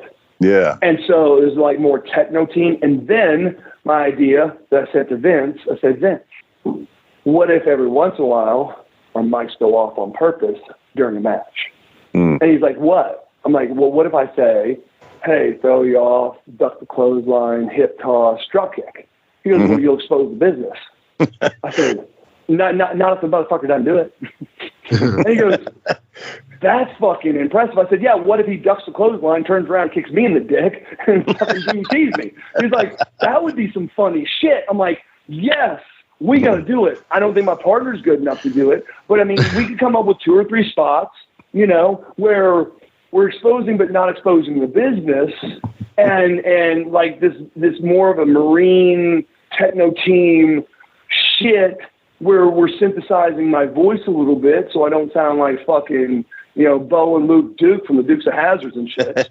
And but by that time, I even made a logo by a jeweler's, sent it. Vince loved it. He just said, hey, your buddy knows nothing about etiquette. Like Chad refused to go in and introduce himself to the vet. Right. He's like, why would I shake Shawn Michaels' hand every fucking night and tell him, hi, Chad Fortune, how you doing, Shawn? Like he didn't remember me from the day fucking before. and then he'd go, no, he'd say that, and he was like, so I'm going to come up to Undertaker every night and say, hey, Taker, Chad Fortune. I go, yes. He goes, why? I go, because. He goes, that's the dumbest thing I've ever heard. And dude, my dad came in and we were sentimental. and it all unraveled because like Jerry the King Lawler came and goes, Eric, your partner is like submarining. Like you have heat, Eric. This guy has heat on top of heat, and then if you banged heat with the solar panel, he's got the offspring of all that. I'm like, hey, listen, no one said that I wasn't an overachiever. I might not have won the Heisman Trophy, and I don't look like I'm going to the WWE Hall of Fame, but I'm pretty popular right now. Thank you, guys. I did. I wanted to shoot myself. I swear to God, I tried to kill myself like 10 times with an electric razor, and the only thing that happens is I get really smooth wrists because you can't kill yourself with an electric razor. I told my wife, 20% off. I told my wife, I said, listen to me. I am going to go out in the fucking backyard. Don't even call. I'm going to take the tallest shit. I'm going to jump off of it. So I found this like 6-inch brick, jumped on the fucker, twisted my ankle. She's like, you're not even man enough to kill yourself. I'm like, no, I guess I'm not. Hey, Wolfie, are you glad you had me on your show? Absolutely, man. Yeah, absolutely. It's been fun, man. Yeah. Absolutely. Very fun. Very fun. Any more wrestling questions?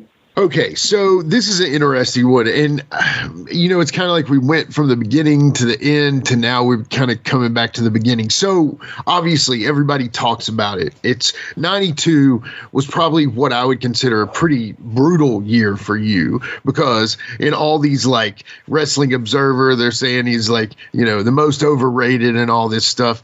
I truly feel like that having your dad there, it got you off on a little bit of a bad start. But honestly, I feel like without all that hanging over your head, I really thought you were a good wrestler, man. I thought you were severely underrated. And the unfortunate part of it is right about that time, the dirt sheets are making everybody semi-smart and they think they know all the answers. But honestly, man, I feel like you just got a really bad draw on that one, man. What are your thoughts on that? Well, one, Meltzer is an asshole. No, and out all due respect, not that I have much for him. I'm like, dude, if you are going to dress me up in a hot dog weenie with my Louisville Letterman jacket, right, and I'm gracing the covers of every dirt sheet you have, and you can't give me a kickback. Not like 10 cents an issue. You give me that's not how it works, Eric. I go, but I am like selling out on your shit, talking bad about me. I said, fuck it, get me in on this. I can talk worse about me than you. So as a business guy, he wouldn't. So I don't like him. He's not that smart, because we could have made a lot more money together than separate. Let me say this, and Wolfie might be better. I've not said this with someone like Wolfie's stature. And no, I mean this. Like I've said it to podcasters asking me a question when there's not another wrestler that could quantify it or whatever. Here's what used to crush me. Is I used to go. And, you'd see the smart marks and they would get there early and they'd put Meltzer's, kayfabe sheet in the first 40 rows and they would make up signs, and to me, I'm like, did you know you gave Eric, you suck, 14 semi-trucks full of dick. Did you have to hand it to the 13-year-old? I mean, right. Could you hit someone at 80 or something like that? Right. Yeah. Because I wanted to go, hey kid, do you know what that's saying? But when I was in Philly, they go, yes, and they missed it by 1 truckload because you really suck. I'm like, that's fantastic. I love Philadelphia. Right. Yeah. Right. So I'm sitting there, And I'm thinking to myself, dude, I have put up rings. I have driven talents. I have run the concession stand, the light. I have, when we ran double shots, Oklahoma City and Tulsa on the same Sunday, I still had to get back to Oklahoma City to break that ring down, to come back to Tulsa to break that ring down, to go home, about 1 or 2 in the morning to get to school. It wasn't like is it tough, is it not? No, this is part of your job. There's so much that we were involved in pro wrestling. Now, the one thing we weren't involved in, we didn't speak Carney, right? Okay. Even though my mom told me. I love you, Mommy. And so, but it didn't work well because my dad understood it, and sometimes I said something about him, thinking that maybe me and Mom understood it, and that didn't go over well. And so like in my dad, heels had heel dressing rooms, babies had babies. If a baby and a heel were running late main event Oak City, there had to be 2 cars. Yeah. There had to be 2 cars. One of my favorite things is I asked one time Johnny Walker, wrestling too, I said, sir, how do you go eat? He goes, Waffle House is one of my favorite places. I go, but how do you eat with a mask? He goes, hold on. He went to the bathroom. He put on another mask where he had the bottom chin cut out. And so he would wear a mask and he would eat with that. I'm like, that's incredible. Oh, look at this guy. He's got so many socks. It's great. So there was no, I never saw Sting talking to Steiner before a match. Grizzly would go over. My dad was ultra famous for putting like a really long finish together on a tape recorder. Mm. And then Grizz or Magnum, TA, or whoever was there, they would take that over there. And my dad was more famous than most people would think. My dad, if he thought the guys weren't respecting each other, he'd give the finish to the ref. Yeah. Yeah. And he'd go do 15. The ref will tell you who wins. Yeah. Because now you got to keep that match pretty competitive, right? Because you don't know who's going to win, lose. So that was amazing. So to me, growing up, we didn't have there was no Dusty Rhodes and Ernie the Cat Ladd, and those guys weren't just hanging out in the dressing room talking over matches. Right. Plus, we were very busy all the time. I mean, there was always, something that broke my heart. Not really, but kind of. My dad would send us out sometimes and say, find anyone that's letting people in free. And my dad was probably the number one ticket master entity in 7 states. Mm. I mean, if you think about it, he's running hundreds of shows a year. Ticketmaster loves him. And dude, I'd see someone 63, 64, letting 5, 6 people in, and I'm 12 years old and say, sir, I got to talk to you, and you're fired. And then see a grown-ass man start crying. And then I'd have to break it down. I'm like, hey, here's how this looks. But it taught me a lot about business. The guy's like, yeah, well, what does it matter? You guys are sold out. Yeah. I'm like, yeah, and you've got a full fridge. Do you mind if I take your T-bone, your filet mignon, and some other shit? And they just look at you. They go, but I didn't save my money. And I'd say, and you sure in the shit aren't saving ours. Because my dad, I forgot what year it was. He goes, guys, I understand I'm on the road a lot, and I understand you think I drive my wrestlers. At this point right now, my overhead is $33,000 a day, minus how we do at the box office. $30,000. 33. He said, so let's say I take it Sunday off. That's $33,000 out of our account. And when you got to be in those financial meetings, it kind of gave you, like, you were in awe. You're like, what? All right? Yeah. So the reason I'm saying all this is by the time I went into pro wrestling, what hurt me the most, not me, but the guys that just wanted to bury me, was I got to be honest with you, man, 90% of all the guys that talk shit about me hadn't paid the dues I'd already paid. Right. Exactly. They really didn't. And it was the guys that didn't understand that they're never going to be above an opening match, and they're jobbers. Yeah. They're the ones that wanted to try to do stand-up comedy and be the funniest person in the room, because if you could really talk bad about Erik Watts. And here, this is what cracked me up. You don't have to be a good comedian with good written material. When you have as much heat as I have, you could just say, Erik Watts sucks. And you're the funniest guy in the world. You know? I mean, I could send my ass to Wolfie D and it would probably be funny, right? Right. And so you would sit there, and the way I saw it, which you guys may think that it's condescending, it's not. What I did is it hurt me in my heart knowing that I have seen more wrestling than you'll see. Yeah. Wrestling paid for every meal I've ever had. Yeah. Not every year was a great year. There's a difference between milk and powdered milk and shit like that. Oh, but then yes, we did crush it. We did. We crushed it. You know, not all the time, but when we got rolling, we crushed it. Yeah. But the issue was this: like, you think Cowboy Bill Watts is tough on the road? Come hang out with him when he's off the road. And I'm not saying he's a bad dude. It's just he was on the road 24/7. If he did 300 days, when he came home, I remember one time he beat my ass because he'd have this box of belts, and you could pick out which belt you want to be with. Oh, and man. I was always excited, like, God, thank God he let me pick the belt out, because most of the time he would wear a belt that had sterling silver wrapped in it. Oh, and that sucker was like razor blades. And me and my little brother would laugh. Like, we'd hit each other with the belt. Which one hurts more? Which one hurts less? And we talk about it. But I remember my dad. I know that. My dad came back from like 10 days on the road of Texas death matches with Dusty Rhodes. And to say my dad's forehead looked like hamburger meat and shoulders and stuff, it was bad.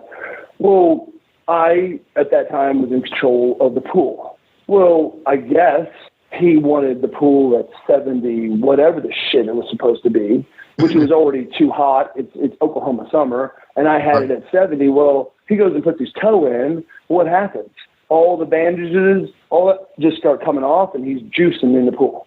So that was not a good day. He's like, all I want to do is I want to lay out in my pool after a tough fucking week, and now I'm juicing again. You know how long? I'm like, listen, that's less important. Do you understand that the underwear you're wearing are too small? And I couldn't say that. I couldn't. I'm like, but, you know, I like the horseshoe on the back, and it's kind of cool. But listen, we could avoid this ass whipping had you just told me what you need. So paying dues and doing those things, I hurt. Like, I hurt for people going, you have no idea, man. And I gotta be honest with you. You know, I don't give a shit what anyone says about, per se, Jamie Dundee. I don't care what anyone has to say about Bret Hart, Owen Hart, Jake Roberts, Sam Houston. Not that he would remember it, but I mean, these people, these generations of generations. I don't know Lacey Von Erich that well, right? Right. But there is a part of growing up and being around the business. Then you got Whoopi. Whoopi is wrestling with a legend's son, right? Yeah. And depending on your view of things, someone may say that Whoopi was a better technician than Jamie. So when they say that, I mean, I definitely say he's taller, so that counts. and yes. So I'll win that. But my point is, could you imagine being Whoopi and you're wrestling with Jamie Dundee, Bill Dundee's son, and all the things coming at you, like, you know, there's a million things coming. So for me, I was more upset because I said, hey, if my health, dude, if I didn't rupture my esophagus and I didn't have the internal bleeding problem, which turned into Barrett's disease, which, you know, I still cough blood every day, but the Barrett's disease is gone, all this stuff. 95% of the pain to me, if there was such pain, was me sitting there having to watch people do all they could to try to destroy my name or get under my skin when 94% of those 95% that had shit to say were never going to be anyone in the wrestling business. Yeah. Yeah. And then you want to sit there and go, dude, why don't you find something else to talk about? I mean, but you didn't want to give them your, and I had some situations where it came to head with some people, right?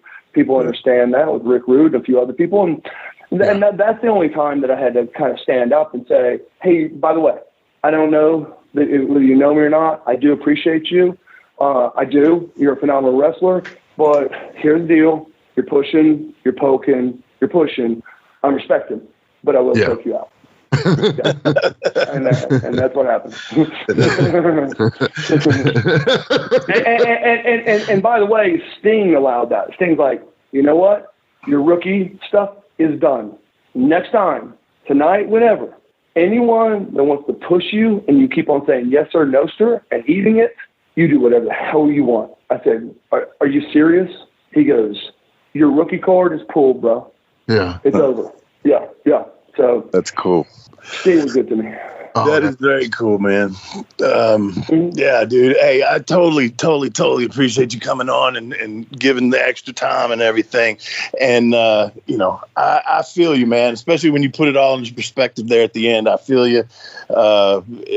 You second generation guys, man, have always had it rough. I've seen how Brian Lawler had it. I know how Jamie has it. I know how you had it. And then there's others that I'm probably not thinking of right now that I know how they had it. But, yeah, it can be Rhodes, brutal. Barry Windham. Yeah, go ahead. Yeah, man. I mean, Brian got ribbed unmercifully when he went to New York, man. But somebody he should.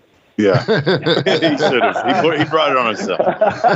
Love him to death. God bless. Yeah. Have you ever been around where you're like, man, that dude doesn't deserve it. That dude doesn't deserve it. And then every once in a while you catch one of them, and you're like, oh shit, they're not dogging him enough. I had these people that used to bring me out for autograph sessions up in New York, and I'm sitting there, and the good people, it's like, you're not gonna believe this. Lawler grabbed my wife's ass and was being very, very vulgar. Yeah. And I'm like, well, I mean, it's better than him grabbing your ass. And he said, no, what I'm saying, Eric, is I pay you guys. I pay you before you come. And I said, hear me out. I got to be honest with you. You can talk about so many people, and most of the time I'll say, you don't understand, dude. I said, I have nothing to say with him. I mean, I love him. I do. I like him. Me and him have always gotten along, per se. But this is exactly what I said. I said, you got to understand this, and don't take this wrong. Yeah. That doesn't happen with anyone. I said, because if it happened with one of the boys, his teeth would be on the floor. Yeah. I said, so look it up in the history of pro wrestling. I don't think dude's ever been in a fight. so I don't think that he's pushed any of the boys' buttons. Now, he's just him, but if he pushed one of the boys' buttons, he'd be an ass puppet. Yeah. I like him. Yeah. I hear you, man. Hey, it makes us all characters, bro. If you're not a little insane, yeah, for sure. You can't be a pro wrestler, bro. No, fuck no. I think you can now. It's changed so much that you can't do all the stuff that used to happen in our days. But yeah, that's what I've heard too, man. They're like, oh man, these people have financial consultants and accountants. And that's great. Can any of them spell that? They're like, no, they really can. I'm like, well, people ask me about Rick Rude and blah blah blah. This is what I tell people. I care about most all of my people in wrestling, whether one way or the other, because wrestling is not easy. Yeah. It's very tough. I may not personally like you, right? But personally, this is not an easy work life, and you're going to have all kinds of characters. Yeah. Like I say, don't take this wrong.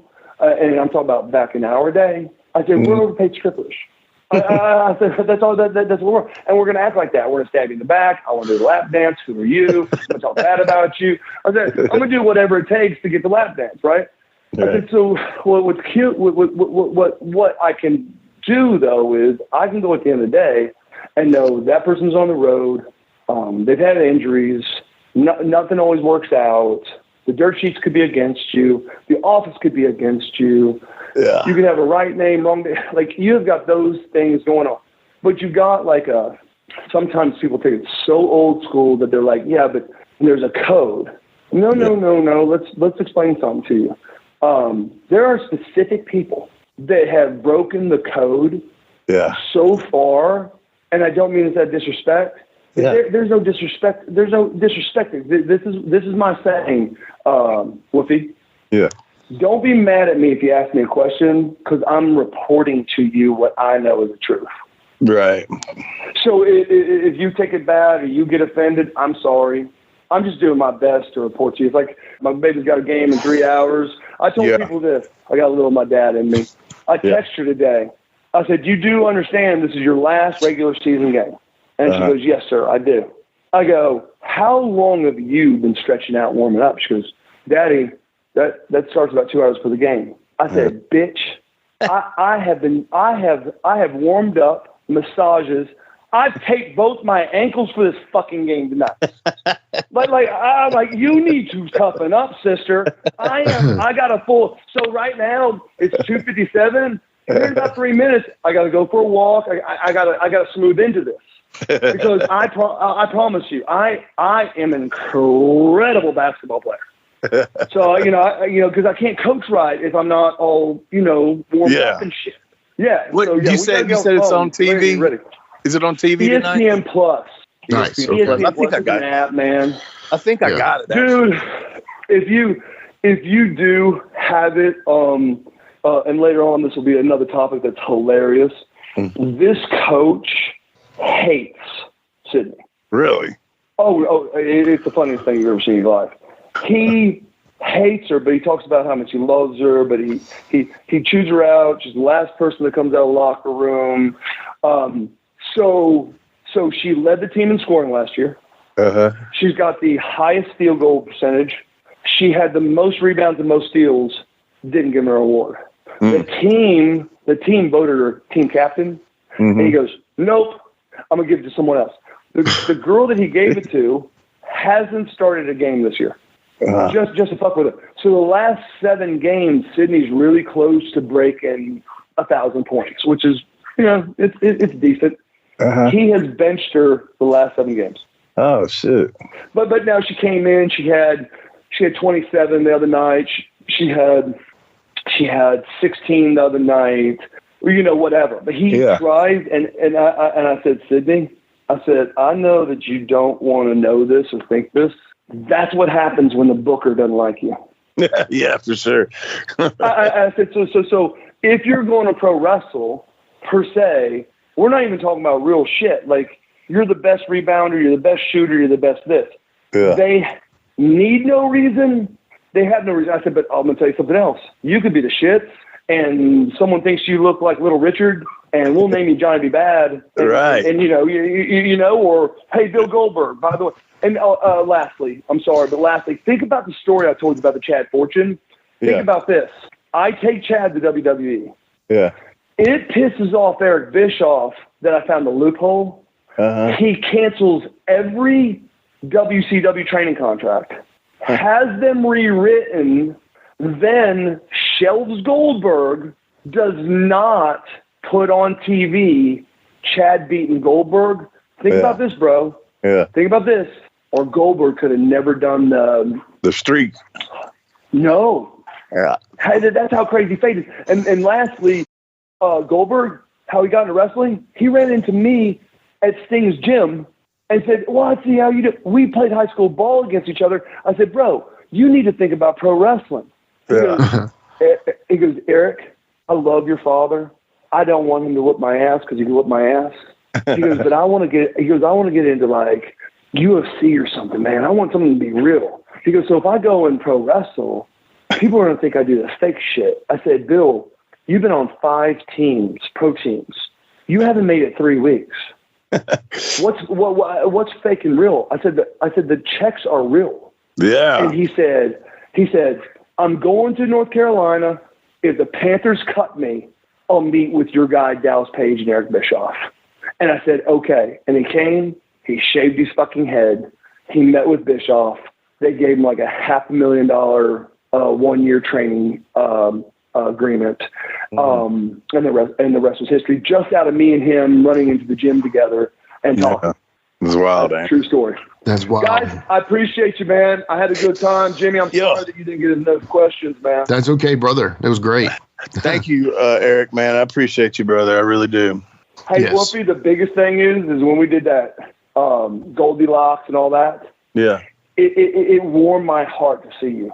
I'm like, I have really always loved you to death. Always thought the world of you. Always. I did not need the ass picture, but I did, bro, because you are one incredibly talented, badass wrestler. Well, I appreciate that from the bottom of my heart, man. And I've always thought highly of you as well, man. Really, really much, man. You're good. You've always been cool to me, man. So Well, I appreciate it. It's good. It's only been 20 years since we've talked, so. But it was like yesterday. That's why I tell everyone, I said, I don't care what you got to say about me. The one thing you got to say is I'm tall. You are, man. Be well, brother. All right, see you, man. I appreciate Thank you so much, man. Yes, sir. All right, Eric, thanks again. Oh, man, this has been awesome. And coming up next, we got, of course, Ask Wolfie D Anything. Hey, DJ, hit that music.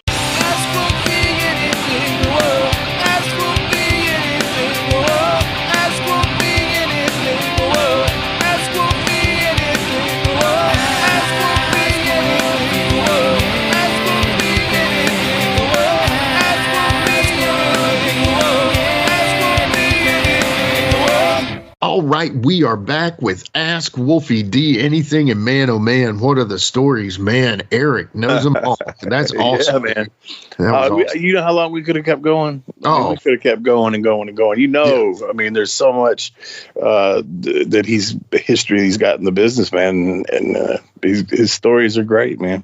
Oh, dude. And what a unique perspective. And that's honestly something like he brought up earlier, like how Jamie and Brian and all those guys, they're the ones that can tell that unique story, you know? Yeah, that from perspective, yeah. Second generation, if his daughter does something, third generation, it's just crazy. But yeah, what a cool dude. I'm really glad we had him on the show. Very cool. Yeah, man. Yeah. Okay. So we do have some good questions today. You know, always appreciate the listeners for sending in some good ones. So the very first one is from Marty Confetti. I broke Wahoo's egg on Twitter. He says, if Wolfie D created PG-13 without Jamie as a tag partner, who do you think could have filled that role? Well, you know, Scotty Too Hottie or Brian Lawler. And more probably Brian, though. I don't know, because Scotty's worm and all that kind of stuff was really fucking over.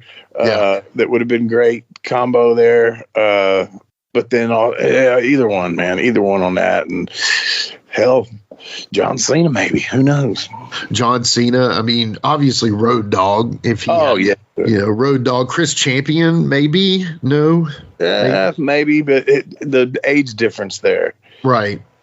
Yeah, that would have been a little different. Yeah, it wouldn't have worked as perfect as it did. Nothing would have worked as perfect as Jamie, but it's just one of the things that happens. It's like Ricky and Robert. Who do you replace? Well, you can't. Right. So, all right. Well, thank you, Marty. That's a great question. Definitely appreciate that one. So, kind of fitting because we talked about a second generation stuff. So Marty's got another one, and this is interesting. So Marty, again, I broke Wahoo's egg on Twitter. He had a great couple questions today. So he says, Wolfie worked for both KAW and Power Pro.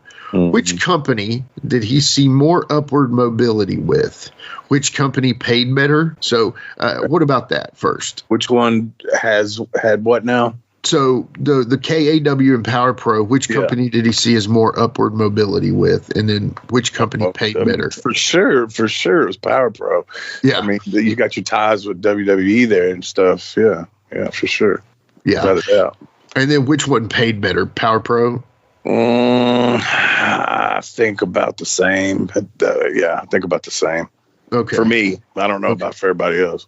Yeah. And his third part of the question is, who was the best payoff person aside from the big three that Wolfie worked with? So I guess ECW, WCW, and WWE is what he's saying is the big three? Or TNA? Yeah, or TNA. I think, So, yeah, that's exactly right. TNA. Sorry about that. Well, I would have to go because they were really all, I think, exactly the same. My nightly was exactly the same on all of them.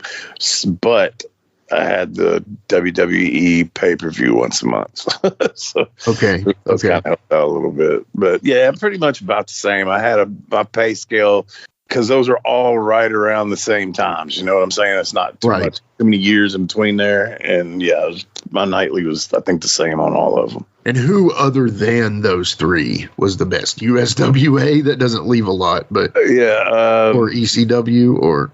Even there, I'm paying still the same. TNA, ECW, WWE, WCW, my nightly pay was the same. Okay, gotcha. All right. Well, then we'll say ECW was because it was the same as the big three. Then I think that's probably the best way to go about that. But with USWA, when we were on top, I was working more nights a week and maybe getting a little less, but the total would be probably double. Right there. Yeah. Double other ones. So that makes sense. Yeah. Okay. That's good. I like that. All right. So the third and final question of today's Ask Wolfie D Anything on this very special Erik Watts episode is from Steve Tank Vaughn, great listener, big supporter of the show. He says, worst injury Wolfie had during a match, but you were able to finish the match anyway. I think I know this one, but go ahead. Yeah, it has to be, if I'm thinking correctly, Chicago, where I screwed my leg up real bad going to powerbomb the dude, and the mat was loose, the canvas was loose, and my foot got hooked on a powerbomb, plus the dude flipped up kind of weird, and the balance went off, and when I went to sit out with it, my leg got caught. Hurdler position, and he landed on my leg, and just... the next day, my leg from my inside of my right ankle all the way up to my knee was like purple. I didn't break anything, didn't tear anything, but it just really sprained all the ligaments all the way up through the tendons and all that shit all up through my leg. Man. And and I think we have told this story before. I don't remember how long ago on here we told it, but so the finish of the match, I hobbled around for as much as I could, and the finish of the match was actually that I get put in a figure 4 by the dude, and then I'm not tapping out, and then some kind of way the referee gets distracted, and the manager comes in with a pool stick and fucking breaks it over my leg. Oh my God. Yeah. All that first year I get put in a figure 4, so that means my right leg that's hurting is, figure 4'd over, and my left leg is straight. And then he comes in and cracks a pool cue over my fucking leg. So, didn't go to the hospital that night. Stayed with a few folks. Izzy. What did he wrestle as? He wrestled as Izzy High. Izzy High. I think in KW and stuff. What was his other gimmick? I can't remember his other gimmick. But anyway, cool dude. But I stayed with him, and they got me to the airport. And, man, holding on to the wall the whole way, trying to get there. And then on the plane, land back in Nashville. And the funniest part of that to me was the damn plane parked at the farthest fucking terminal that you could get from baggage claim. The absolute, not just saying that. The absolute farthest one you could get from Baggage Claim.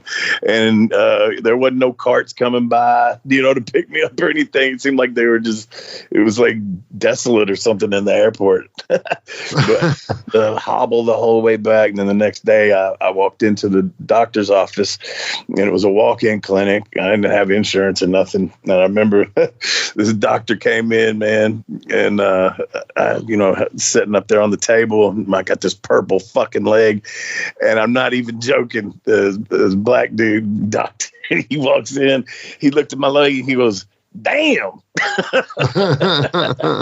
He said, "That'd have been better off you broke it." Oh man. No shit. True story. Yeah, well, that one definitely counts. Yeah. Wow. Holy crap, man. Yeah. That takes the cake. And I don't know how you did that, man. I don't either. I know that if that were today, the referee would be putting the X up on that shit. Yeah, no doubt. That would have ended the match for sure, man. Holy cow. Yep. That might have saved you from that pool cue too, Yeah. Man. Well, man, that's just old school, man. We didn't end the matches. I mean, I could have, said, "Let's go home right now." And right. But I don't know. That's not how I was taught. Built like that, right? No matter how stupid that is, on my part or whatever, how crazy, dumb, whatever you want to call it. That's just not how I knew to do it. Yeah. Hey, it's got to be. I was doing the job. I could have got out of doing the job. Yeah, that's not how you are, though. That's not how you're built, man. That's right. Right. Well, brother, that's all I got today. That was some good questions and a great show, man. Yeah, seriously, you just got back from doing that with Chase, and then the signing that you did was, man. You've got to be exhausted, brother. Exhausted. So I'm gonna go take a nap. All right, sounds good, guys. I love y'all. Thank you for listening, and I'm going to sleep.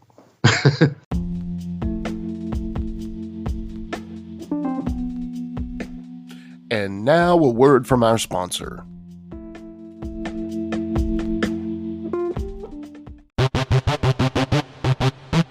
Ladies and gentlemen, welcome to Give Me Back My Pro Wrestling, the podcast that's based on the old school but can still help you find the good stuff from today. Jimmy Street and the Plastic Sheik, Jared, are the undisputed tag team champions of the wrestling podcast world. From thought-provoking topics to superstar interviews to action figure expertise. This team does it all. And all they ask is, give me back my pro wrestling.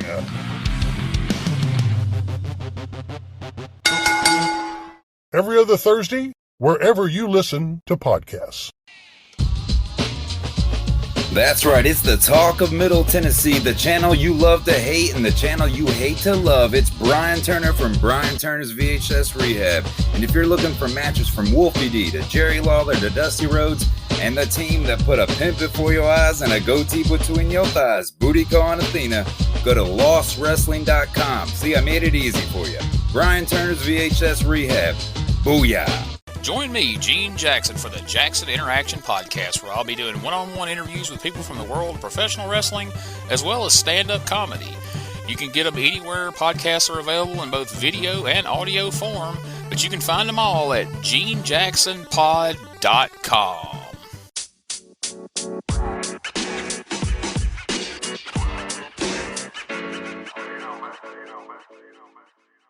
So that was another great episode. Hey, Wolfie, tell them where they can find you on social media. Jimmy, they can find me in the club, bottle full of bub. I'm just kidding. They can find me on Facebook.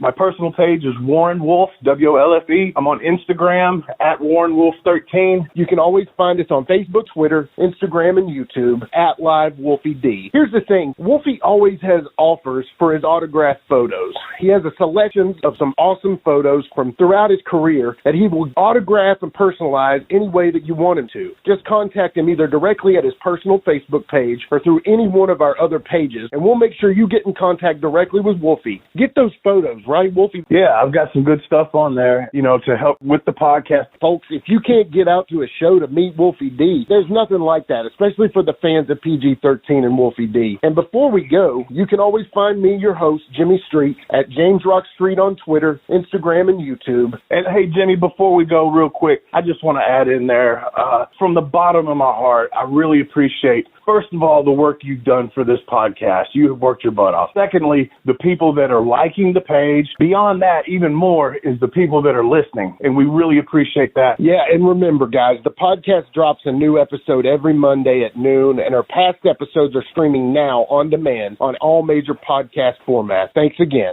I got a cap for your dome. He got a cap for your dome. I got a cap He for got your a dome. cap for your dome. For your dome. He got a cap for your dome. For your dome. And here we go. The original white boy that came out sagging, not bragging, don't be hating, cause I'm spitting the truth. Still livin' in color. Bum rush your mother, utilize a hubcap unlike any other. Back in the day, I was N-O-D, and I was P to the G, plus the 1 and the 3. In case you forgot, they call me Wolfie D. Been cloned and copied so many times, tired of suckers taking credit for what is mine. You know who you are without me name dropping. Wrestling's first white boy coming out hip-hopping. Been doing it like this since 92. Laid low for a while and you thought I was through.